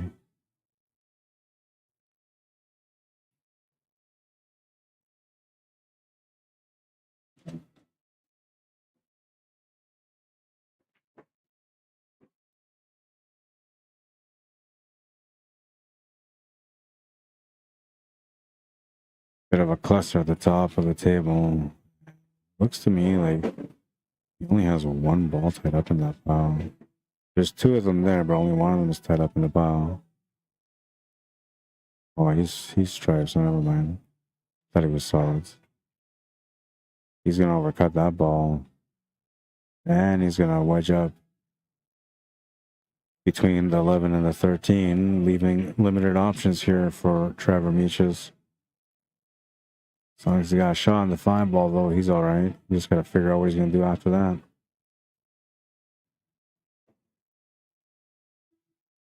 Linda O'Meara, welcome to the stream. Jim Miller. Matt Bakalek, welcome to the stream. Paul Duell. Daniel Thornton, how you doing? Shane Broussard says 4 in a row. Very nice. Yeah, man, I'm telling you. But this is semifinals, though, right? It's supposed to be like that. Sonia Woodard, welcome to the stream. Eric Kliz, Judy Schmidt, Nick Taraka, welcome to the stream, guys. Michael Freeland, Tom LaForney, Sherman Cole, Bobby Selig, Sandy Clayton, Vance McGee, and Luis Alberto Villegas. Welcome, bienvenido. Thanks for tuning in, guys. This is the King of the Hill winner take most, which normally is a winner take all, but this time is a winner take most. And it's a race to 11, single elimination, so every match is do or die. There's no, you know, sugarcoating anything here. You're either in it to win it or you're out and about.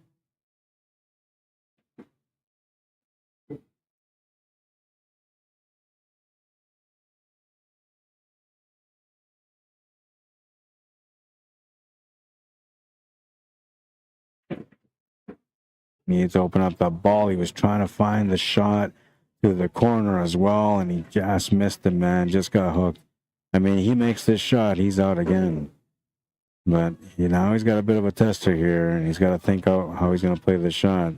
You go for a jump shot, go all in. Do you play a smart safety? Do you play a two-way shot where you try to make a shot, but if you don't make it, you leave a save?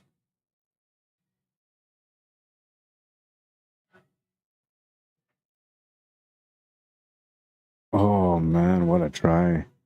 He was trying to make that ball in that pocket. Had he made that ball, he was completely out, man. And I'm telling you, when a player is hitting the ball like that, man, they're feeling really good about their game.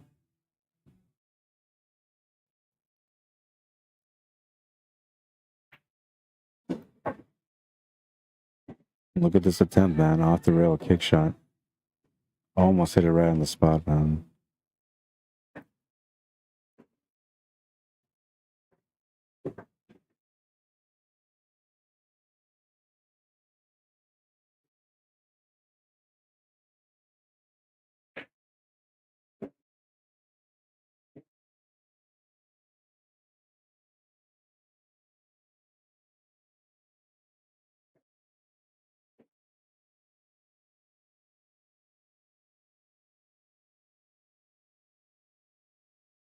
Now, the only problem that I had there is that this table is a little bit slower. Being a valley table, they usually are a little bit slower. So, like, what he was playing on a diamond table, that would have gone for sure perfect shape.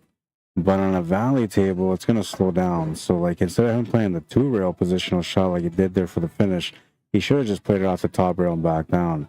allowing him to have more stroke behind the shot, better direction with the cue ball, guaranteeing him a chance to be able to shoot at something after. But the way he played it with the 2 rails, the speed of the cue ball died off after I hit the first one, left himself pretty much no option here on this last ball. Maybe a bank, and that's about it, jump bank. Or even a kick shot, maybe, if he can get past the 8 ball enough. Looks like he's going for the jump, though. Say you're either in it to win it or out and about. Oh, he's just going to miss it. A great jump, but he's going to miss the contact with the stripe. Ball in hand for Trevor Meaches. And he's going to get a 2-game lead now. As long as he can make these 2 balls get onto the 8 ball, that is.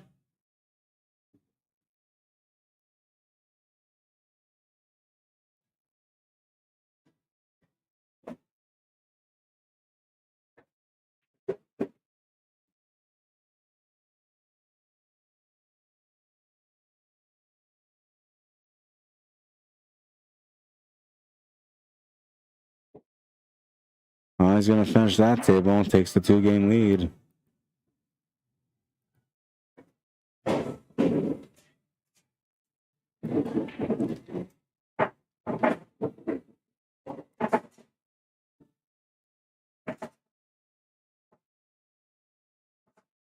Nice little attempt on this shot, man. Just barely missed it. And I mean, if he nicks that other solid, it goes in.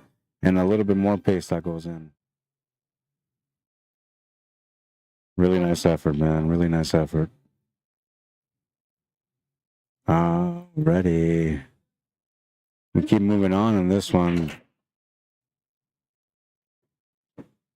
Jerry Kagan, what's happening, man? Says, good evening, ladies and gents. Merry ho-ho if we don't cross paths again before then. Well, same to you, man. I hope you have a great holiday. And same to everybody else. Even if you don't celebrate Christmas, you know, it's not your thing. I just hope you have a good time throughout the holiday break. Most people get a holiday break around this time.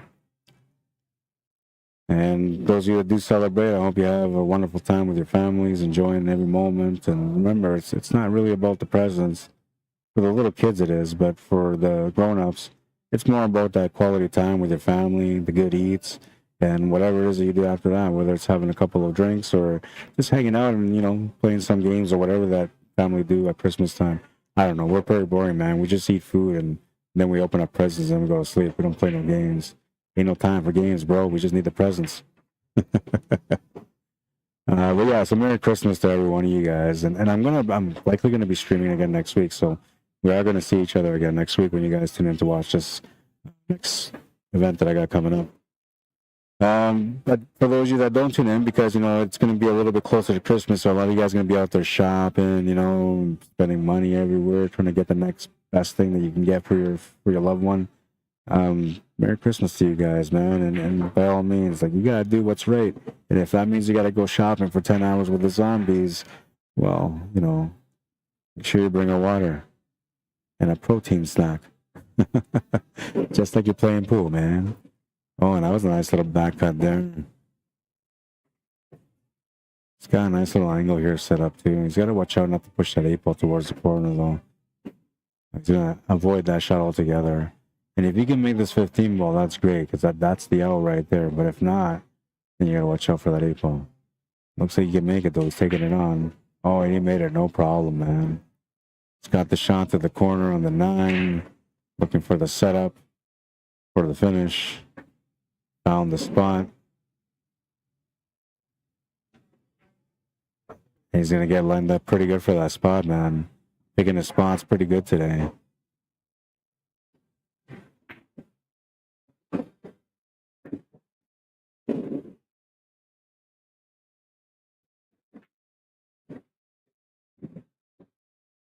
Nine to 6, a 3-game lead. And this is a dangerous territory now, because this is where Mitchell Malcolm seems to shine the most, when he's down by 3 and the opponent's almost at the end to win. And this is the situation for him right now. He needs to win the next 3 games just to tie up the match. He needs to win 5 in a row if he wants to win it all, to win to the next rack or to the next round. And amongst all that, he's got to stop his opponent from winning 2 games. and his opponent gets like at least a couple of breaks along the way here. So tough odds for him, but I'm telling you, man, like from what I've seen so far today, like this is his moment. This is what he likes. He likes the pressure. He likes to deal with it. And I don't know. We'll see how it works out for him. He's gonna come up drawing that break, and Trevor jumps up to the table, man. He knows he's got a golden opportunity here, open table, chance to get on the hill. You definitely don't want to give your opponent a chance to get back in this match, so he's going to do everything he can within his power to be able to win this rack and get on the hill first, leaving all the pressure onto his opponent. But believe it or not, there's closeout pressure too, though. It's not just run-out pressure and match format pressure, but like closing out is a lot of pressure too. He's going to make the first shot, though, and he's trying to do his best to close out on the next following racks. This one will get him on the hill.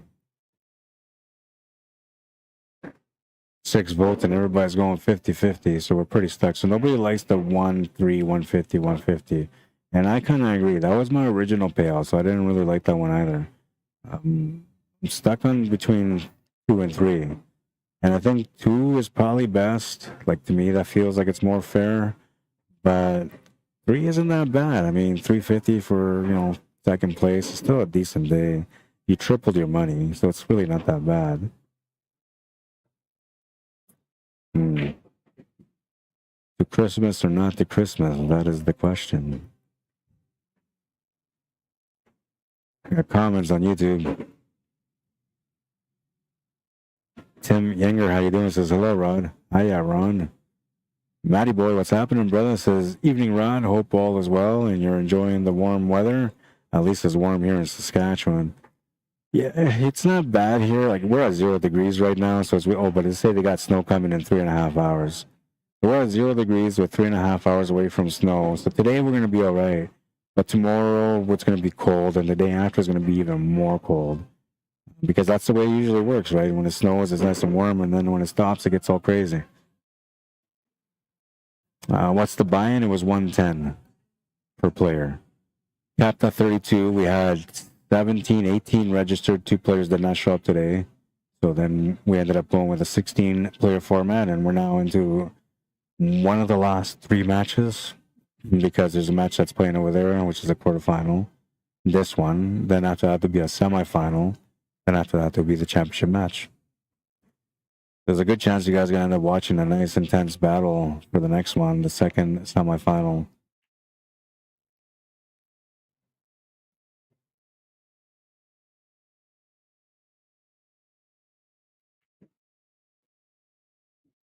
You guys have to be pretty close in the match. When I went to go look at the score, it was 8-5 for Mike Beltour. They've been going ever since, and that was like a long time ago. So I'm assuming that it's got to be like 9-9 by now, 10-9 or something like that. So they're right at the end of their match.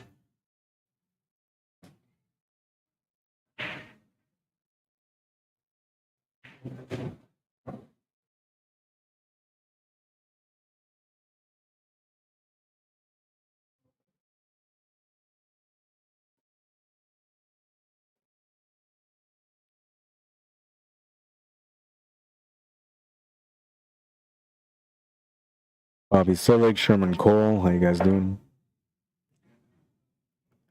Audrey Kennard, JC, what's up, man? Cat Guest, welcome to the stream. Gary Quinney, David Hill, Anthony Felton, Ishak Kalodi, welcome to the stream. Scott Nelson, Roy Ludlow, or Ludlow, Juan Perra, or Parra, sorry. Is that Parra or Perra? Parra, sorry. Matt Francis, Dave Francis, no relation.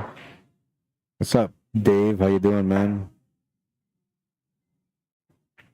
Connie Rose, Delmar Roden, Grayson Heatherly, Ricardo Chautla, and Mason Undergray, Leslie Corso. Welcome to the stream, ladies and gentlemen. Speaking of ladies, Donna Aguilar and she baguette it. Oh, I don't know. That's a tough one. And Shiba Geget. All right. That was like a tongue twister for me. I don't know about you guys, but I was like, hey, what are you doing to me? Melissa Sadai, Girl Said, welcome to the stream. Kerry Hafner, what's up, man? Donnie Carter, Joshua Marrero, Timothy Bowen, and Pam McKinney, welcome to the stream, guys. Well, I told you guys, like, this is where he fights back, and this is where he's at right now. He's trying to fight back. 4 balls away from doing so. World of options available. Just to make sure that he picks the right option.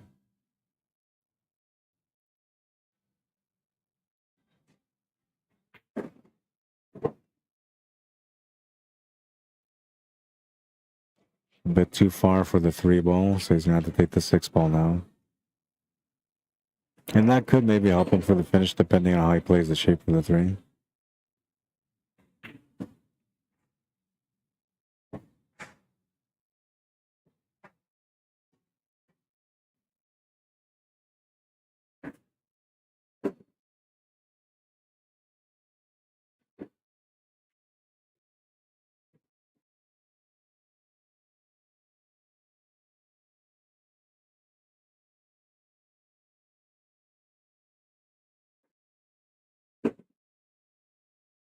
Oh no, he missed the 8 ball, man. That must have been a last second thought. And I don't know if he gave him the shot on the 9 ball or not, but there's an opportunity here anyway. One or the other. Looks to me like he's got the shot on the 9 ball available though. Oh, and he's gonna miss that shot. And now, well, there's a nice opportunity here for Mitchell to get on the board again after missing that first 8 ball. And I have a easier setup here, but still a longer shot, so a little bit of stroke required for the shot to go in. He's gonna make that one, and he's gonna avoid the scratch. 9-7 or 7-9, whichever way you want to look at it. And well, he's done it a couple of times so far today, and he's trying to do it again here in the semifinal. Consistency is key, and right now he's falling into that consistency.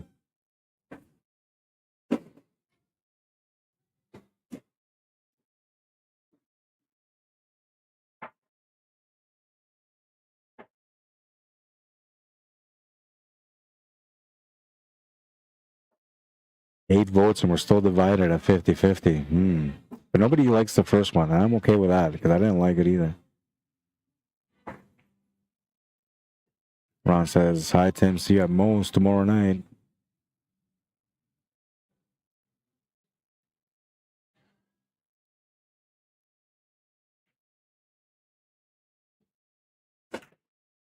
Rack number 17. It's a smashing one. He made a ball off the break, but he scratched.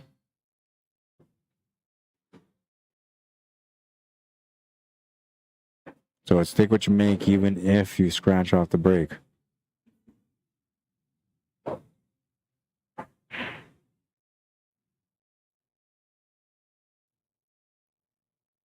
One, two, three, four, five, six. 1, 2, 3, 4.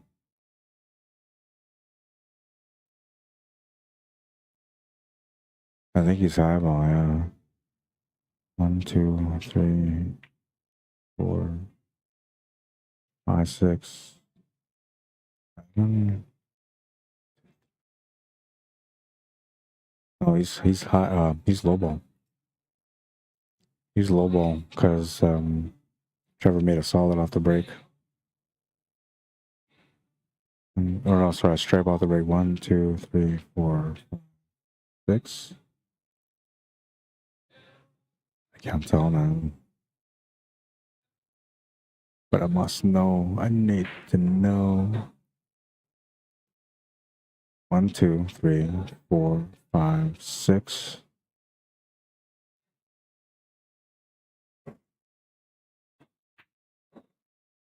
He was low ball for sure, and he missed that shot. To the jungle. Well, he's got no choice but to make that ball at the top rail.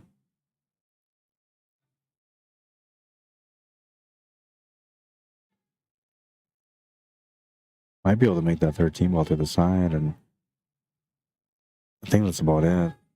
I don't think he's got the 13 to the side, though. Yeah, it doesn't look like it. He's going for the top ball. He's going to just miss that shot. And this is all like the little thoughts, right? Because like now you're looking at this table and you're thinking to yourself, well, if I just make this shot, I can run this table out and get on the hill. And that's the wrong thing to think about. You got to be more focused when you're at the table. It's not about the run. It's more about the win, right? So make good decisions, find the balance, don't hesitate.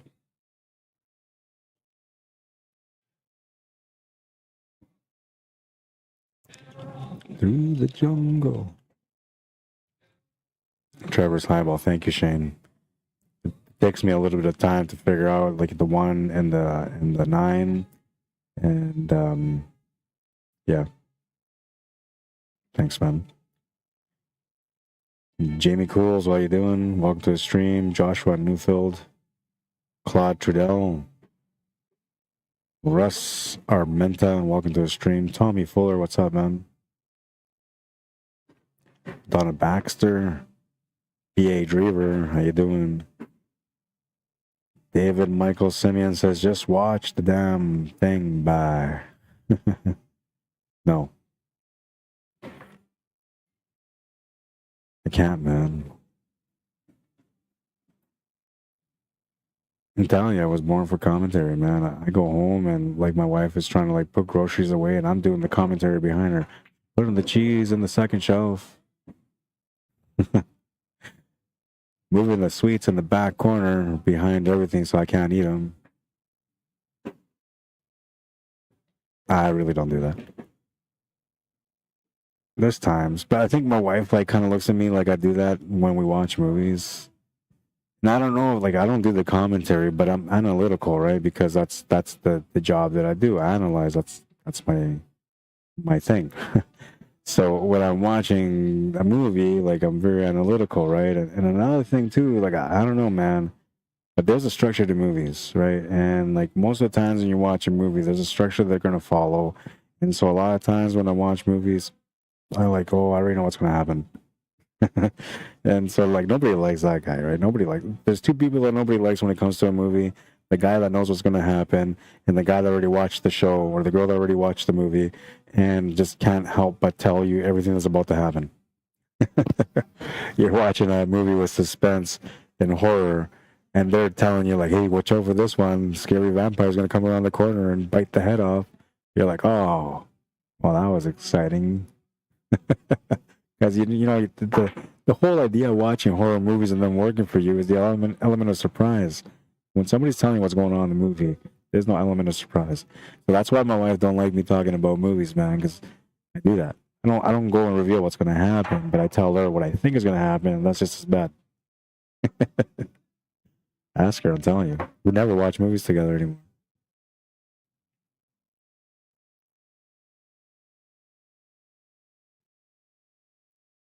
Nine to 7, 2-game difference, and that other quarterfinal is still going on, man. So that semifinal is now officially way behind. This match has been going on for an hour and 34 minutes, and that match right now was behind an hour and 34 minutes. And they're in a big battle, man. I gotta find out what the score is on that one. And I got a feeling they're almost done. So I don't really want to interrupt.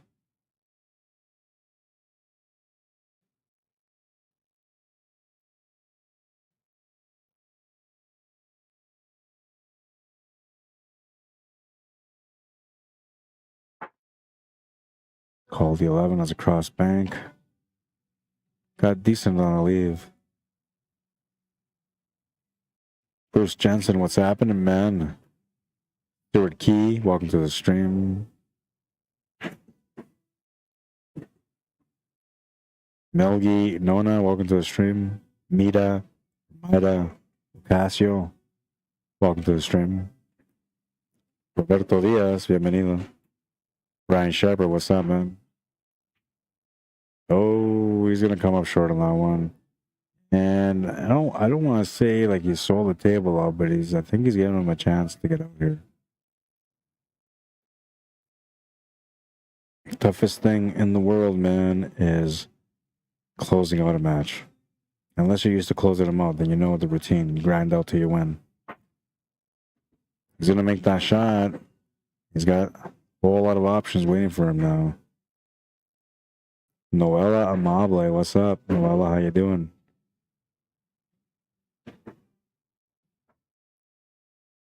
Robert Beverly, how you doing? Welcome to the stream. Rosenda and Gray. Jose Banegas. Isaac Zube. Carlo Valencia Jr. Welcome to the stream, guys.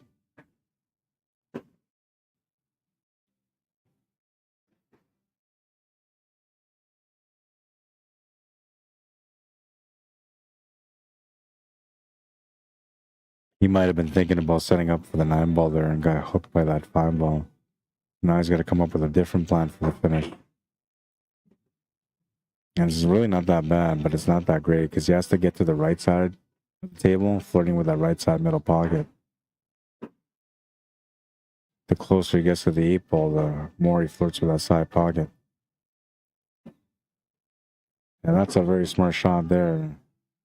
Deserved a reward. I don't know if you can see it, but definitely deserved a reward for, being calm enough to be able to realize that you don't have to push too hard for that finish. And he popped up on that one. There was a lot of body movement. So obviously, it was either a tougher shot that he's not used to practicing on or working on, or he was thinking about, this is for the hill and make the able to get on the hill. And probably also thinking about people that are watching him on the stream that know him. So there's a lot of that stuff going on. Lucky that, he didn't really sell the table out, but he's given his opponent, Mitchell Malcolm, a bit of an opportunity here with that 1-ball. And, he could always try to find a safety, too. Which I think if you're going to play safety, you probably just try to bank that 7-ball, get it to bank to the left side of the cue ball, and then that should be good enough. The only thing you got to watch out for is that you don't leave a shot in the 8-ball with a back cut because, this guy has some back cuts, so definitely not one of his weaknesses. Oh, a nice little effort there on the back cut. And as long as he ended up getting safe on the 8-ball, he was okay, but it looks to me like he's left the shot on the 8-ball. And Trevor might miss once on that one, but he's not going to miss twice on that one. He's on the hill. Closing for the match.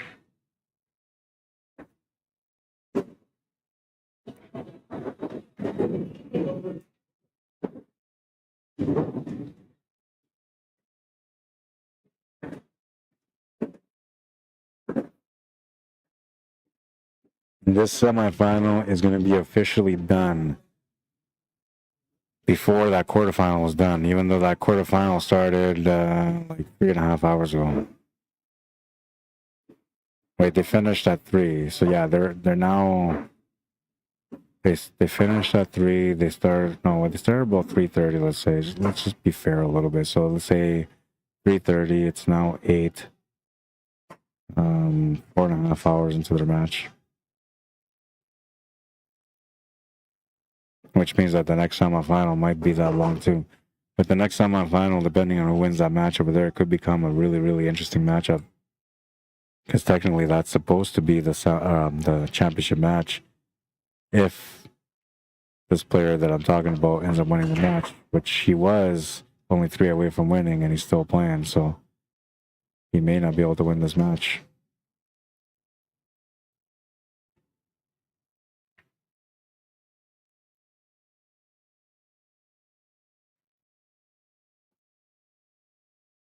Oh, and Trevor will have a chance to close out the match now.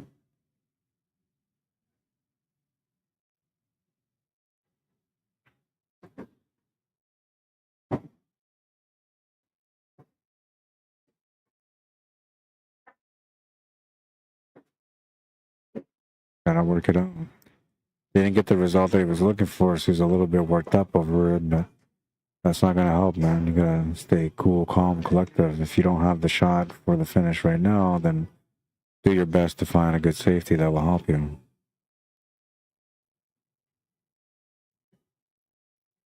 Not bad.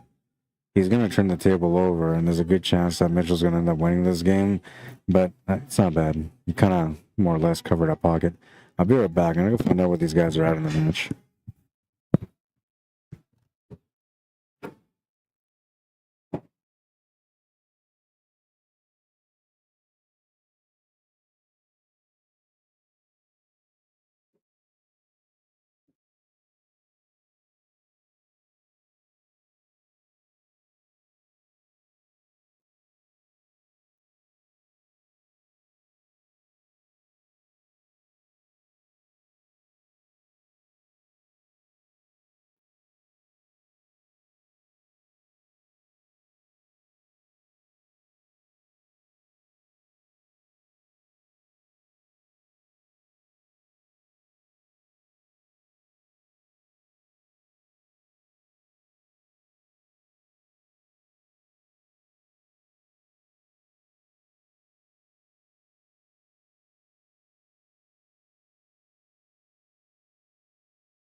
They're at 10-9 on that table in that other matchup, so they're almost done.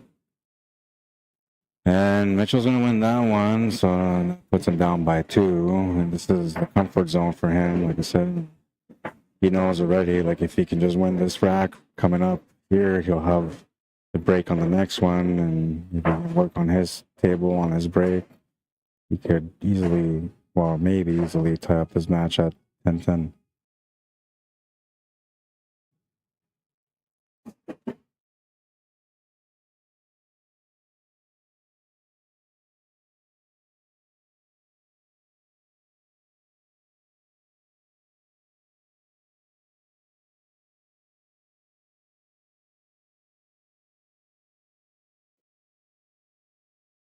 Made a ball off the break, but he scratched. And I believe it was a low ball that he made.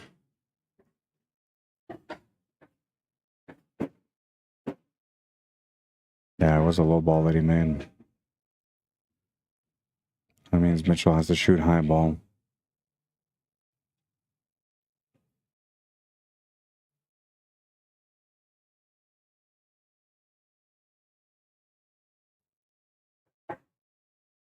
Earl Cameron, what's up, bro? Says, I can't cheer for either guy. Both good pool brothers. Yeah, it's tough to make a choice when you have friends at the table. I'm telling you, and I have that tough time all the time because I'm usually commentating on the matches, right? So, like, it's tough, man. We did see a little bit of a leakage on me cheering for somebody when I was playing with you guys out in Swan Lake, because that championship match, like, I was just cheering for my team the whole time. I was not rooting at all for the other team, man. But I usually don't do that. Usually I'm neutral, man. Usually I'm neutral. Zach Warrington, how you doing? Matt McGonigal. Welcome to the stream. Elise Cameron, how you doing?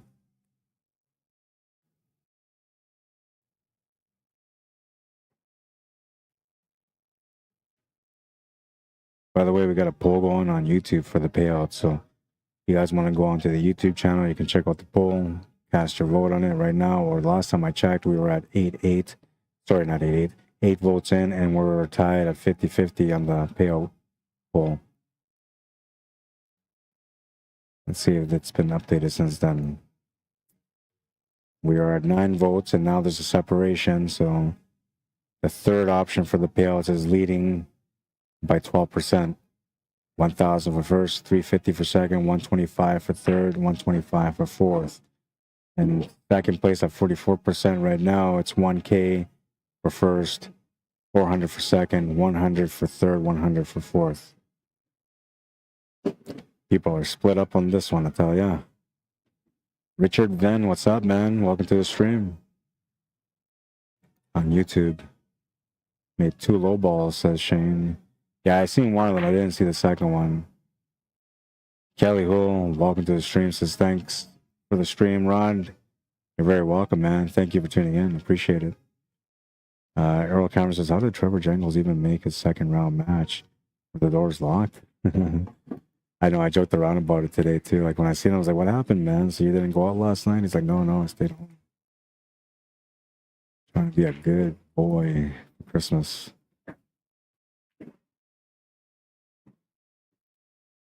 This is not good.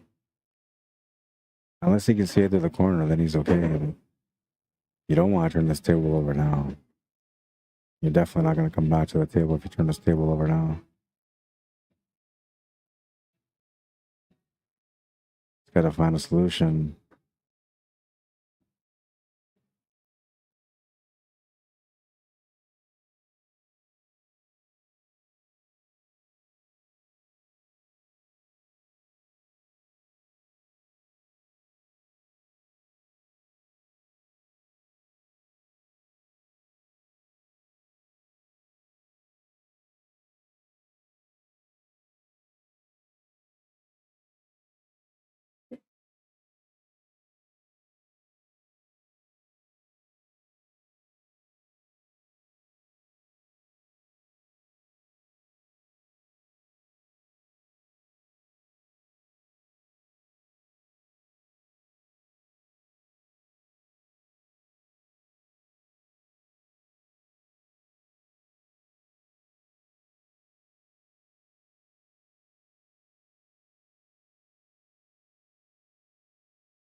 Going for the big cut to the corner, scratch angle is there. He's just playing a safety. And, like I said, if he turns the table over, he's going to be in trouble, and he's in some real trouble here. The only thing that might save him is the 5 and the 3. All depending on what happens with the shape after the 1, getting onto the 6, and the angle that he gets onto the 6. That's where it's all at right now. If he just gets a simple shot to the corner on the 6 ball, he can follow up for the shape on the 5, off the cushion and back to the middle. In this situation, the way he's got it here, he's going to have to draw this back now to the cushion. I'm wondering if he's got enough angle to be able to punch it through, but I don't think he does. Yeah, you have to draw back. And that was the work for him right there, is just trying to figure that out. Now all he's got to do is just try to control the nerves, get too crazy about it. Get your vote in now, guys, because one of these guys is finishing in 3rd or 4th. Get your vote in now. As soon as his rack is over, I'm going to have to make that decision on the payouts, because one of these guys is going home with 3rd and 4th. And right now, it looks like that guy's going to be Mitchell Malcolm, shooting from Trevor Meaches. 11-8, the final score.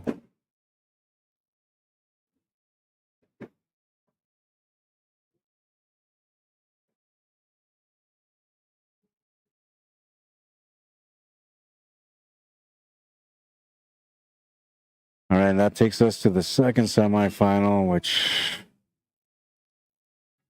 these guys are still playing, man.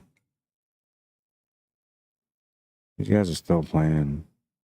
So, what do I do?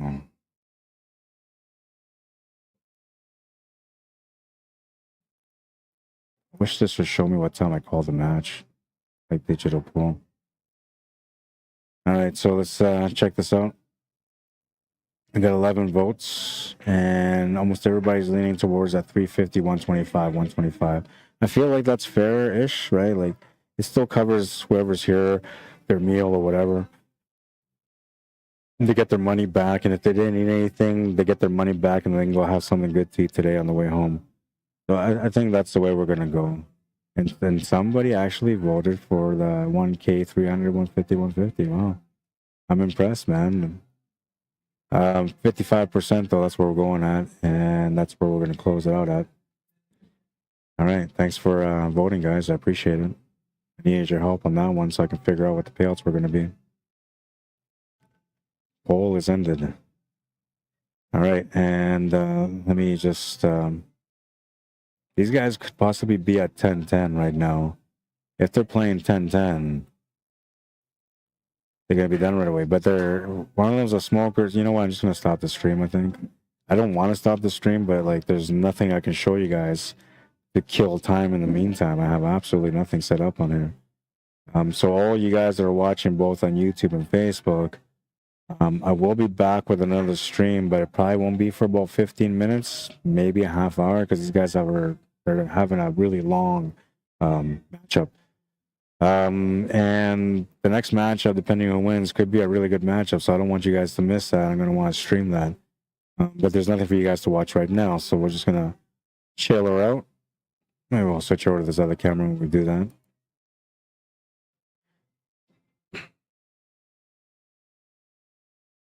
Let me just get this all set up here for the mood. All right, so those guys are playing like way over there, man. I don't think we can even see them. Try to see them, but I don't think I can see any other match. So that one corner that you see the table there's Dennis right there walking by. That little corner you can see, that's all you can see, man. I don't know if I can do commentary coverage with only one pocket. I don't have one pocket experience. I mean, and no, I'm just kidding. I can't do it by being able to only see one pocket. That's what I mean. If I can see the other pockets, I can do it. But all right, so we're going to stop the stream. We're going to come back with another one. The next one's going to be a semifinal championship match. They'll go back to back. All right. And I don't know. We'll see how this all works out. I'm going to take a break, though. I need it anyway. So, all right, we'll be back with another stream shortly. Thank you for tuning in. Thank you for watching. Those of you that are on YouTube, man, make sure you guys come back. I'm telling you, the next match. Okay, first of all, the semifinal coming up, it could be a thriller. I mean, an absolute thriller. And then the championship match, who's going to beat Trevor Meaches, man? I mean, the way he's playing right now, nobody can beat that guy. He's too good. Get him out of here. He's like the Winnipeg Jets. Just too good. All right. We'll be back with another stream shortly, guys. Let's check out the last highlight. Was there even a highlight? Oh, yeah, this is an attempt on that kick shot. Man, what a nice attempt. When he almost made this shot, I knew he was on point. I can just tell. Oh, wait, I got to go back. I can just tell, man. I can just tell. I can't just go, man. I got to do some of the stuff here. So jamupapparel.com. Don't forget to check them out. Locked and Loaded on Facebook. Find them on Facebook. Locked and Loaded. Lots of great gear. Clutch Shot builds apparel at clutchshot.company.site. jamupapparel.com is where you're going to find this gear. It's a pretty. Oh, yeah. Oh, yeah. And that one makes me feel like it's Canadian, but it's not. And well, obviously, this is not Canadian either. All right. That's it for that. Let's get the hell out of here, man. Not really. Just a small break. All right. And we're going to have a break here. And Willie Moscone is going to let you guys know how it's done. Thank you to USA Pool League for this one. It's not the will to win that matters. Everyone has that. It's the will to prepare to win that matters. He's right on point, man. I'm telling you. If you don't want to get to the point, to the promised land, as they will, where you're going to be one of the best players you can be, you're never going to get there. You got to want it, man. And you got to want it every day. You can't just want it when you go to the tournaments. You can't just want it when you go play league because you're chasing that stat. You're chasing that trophy. You have to want it all the time. And so you want to go out there and work on your game every day, work on the specifics. Right? You know what you suck at. Everybody else will tell you what you suck at, but you know what you suck at. So just work on that, right? And then people will stop saying you suck at it, first of all. And then they'll be wondering like how you got so good so quickly. And I'm telling you, that's the recipe right there for success, is work on what you're not good on and then slowly become the champion within by getting that extra knowledge that you need, which you can only get through experience at playing against somebody or by working on it like you should every day. The champion within, man. Only way to reach it. You got to go deep. And you can't give up. That's the hardest thing, man. I'm telling you right now. Always been the hardest thing. Nobody ever understands how important it is to face the table when everything's going wrong. You just can't do it. And that match is over. But you know what? I already finished my closeout, and they're going to go smoke, so it doesn't matter. I will be back with another stream shortly. Don't go too far. And Kindle's probably going to want to warm up anyway. I'm thinking about 15 minutes we'll be back. And there might already be a game in or two. I don't know. We'll figure that out. Either way, I'll be back with another stream shortly. Thanks for tuning in. Thank you for liking and sharing the stream. Those of you that did, thank you for subscribing to the YouTube channel. If you did, if you didn't, you know, you could always do it right now, especially if you're a fresh viewer and you're enjoying the coverage. And don't forget to follow us on Facebook on our Q Sports Live Facebook page. And of course, Q Sports Live also has a YouTube channel, their own independent YouTube channel, which is on the Q Sports Live. Mine, if you're watching it right now, it's on the Rod Arriagada / CSL Manitoba. That's what it is. All right. We'll see you guys in a little bit. Cheers. Thanks for tuning in, guys. You're awesome.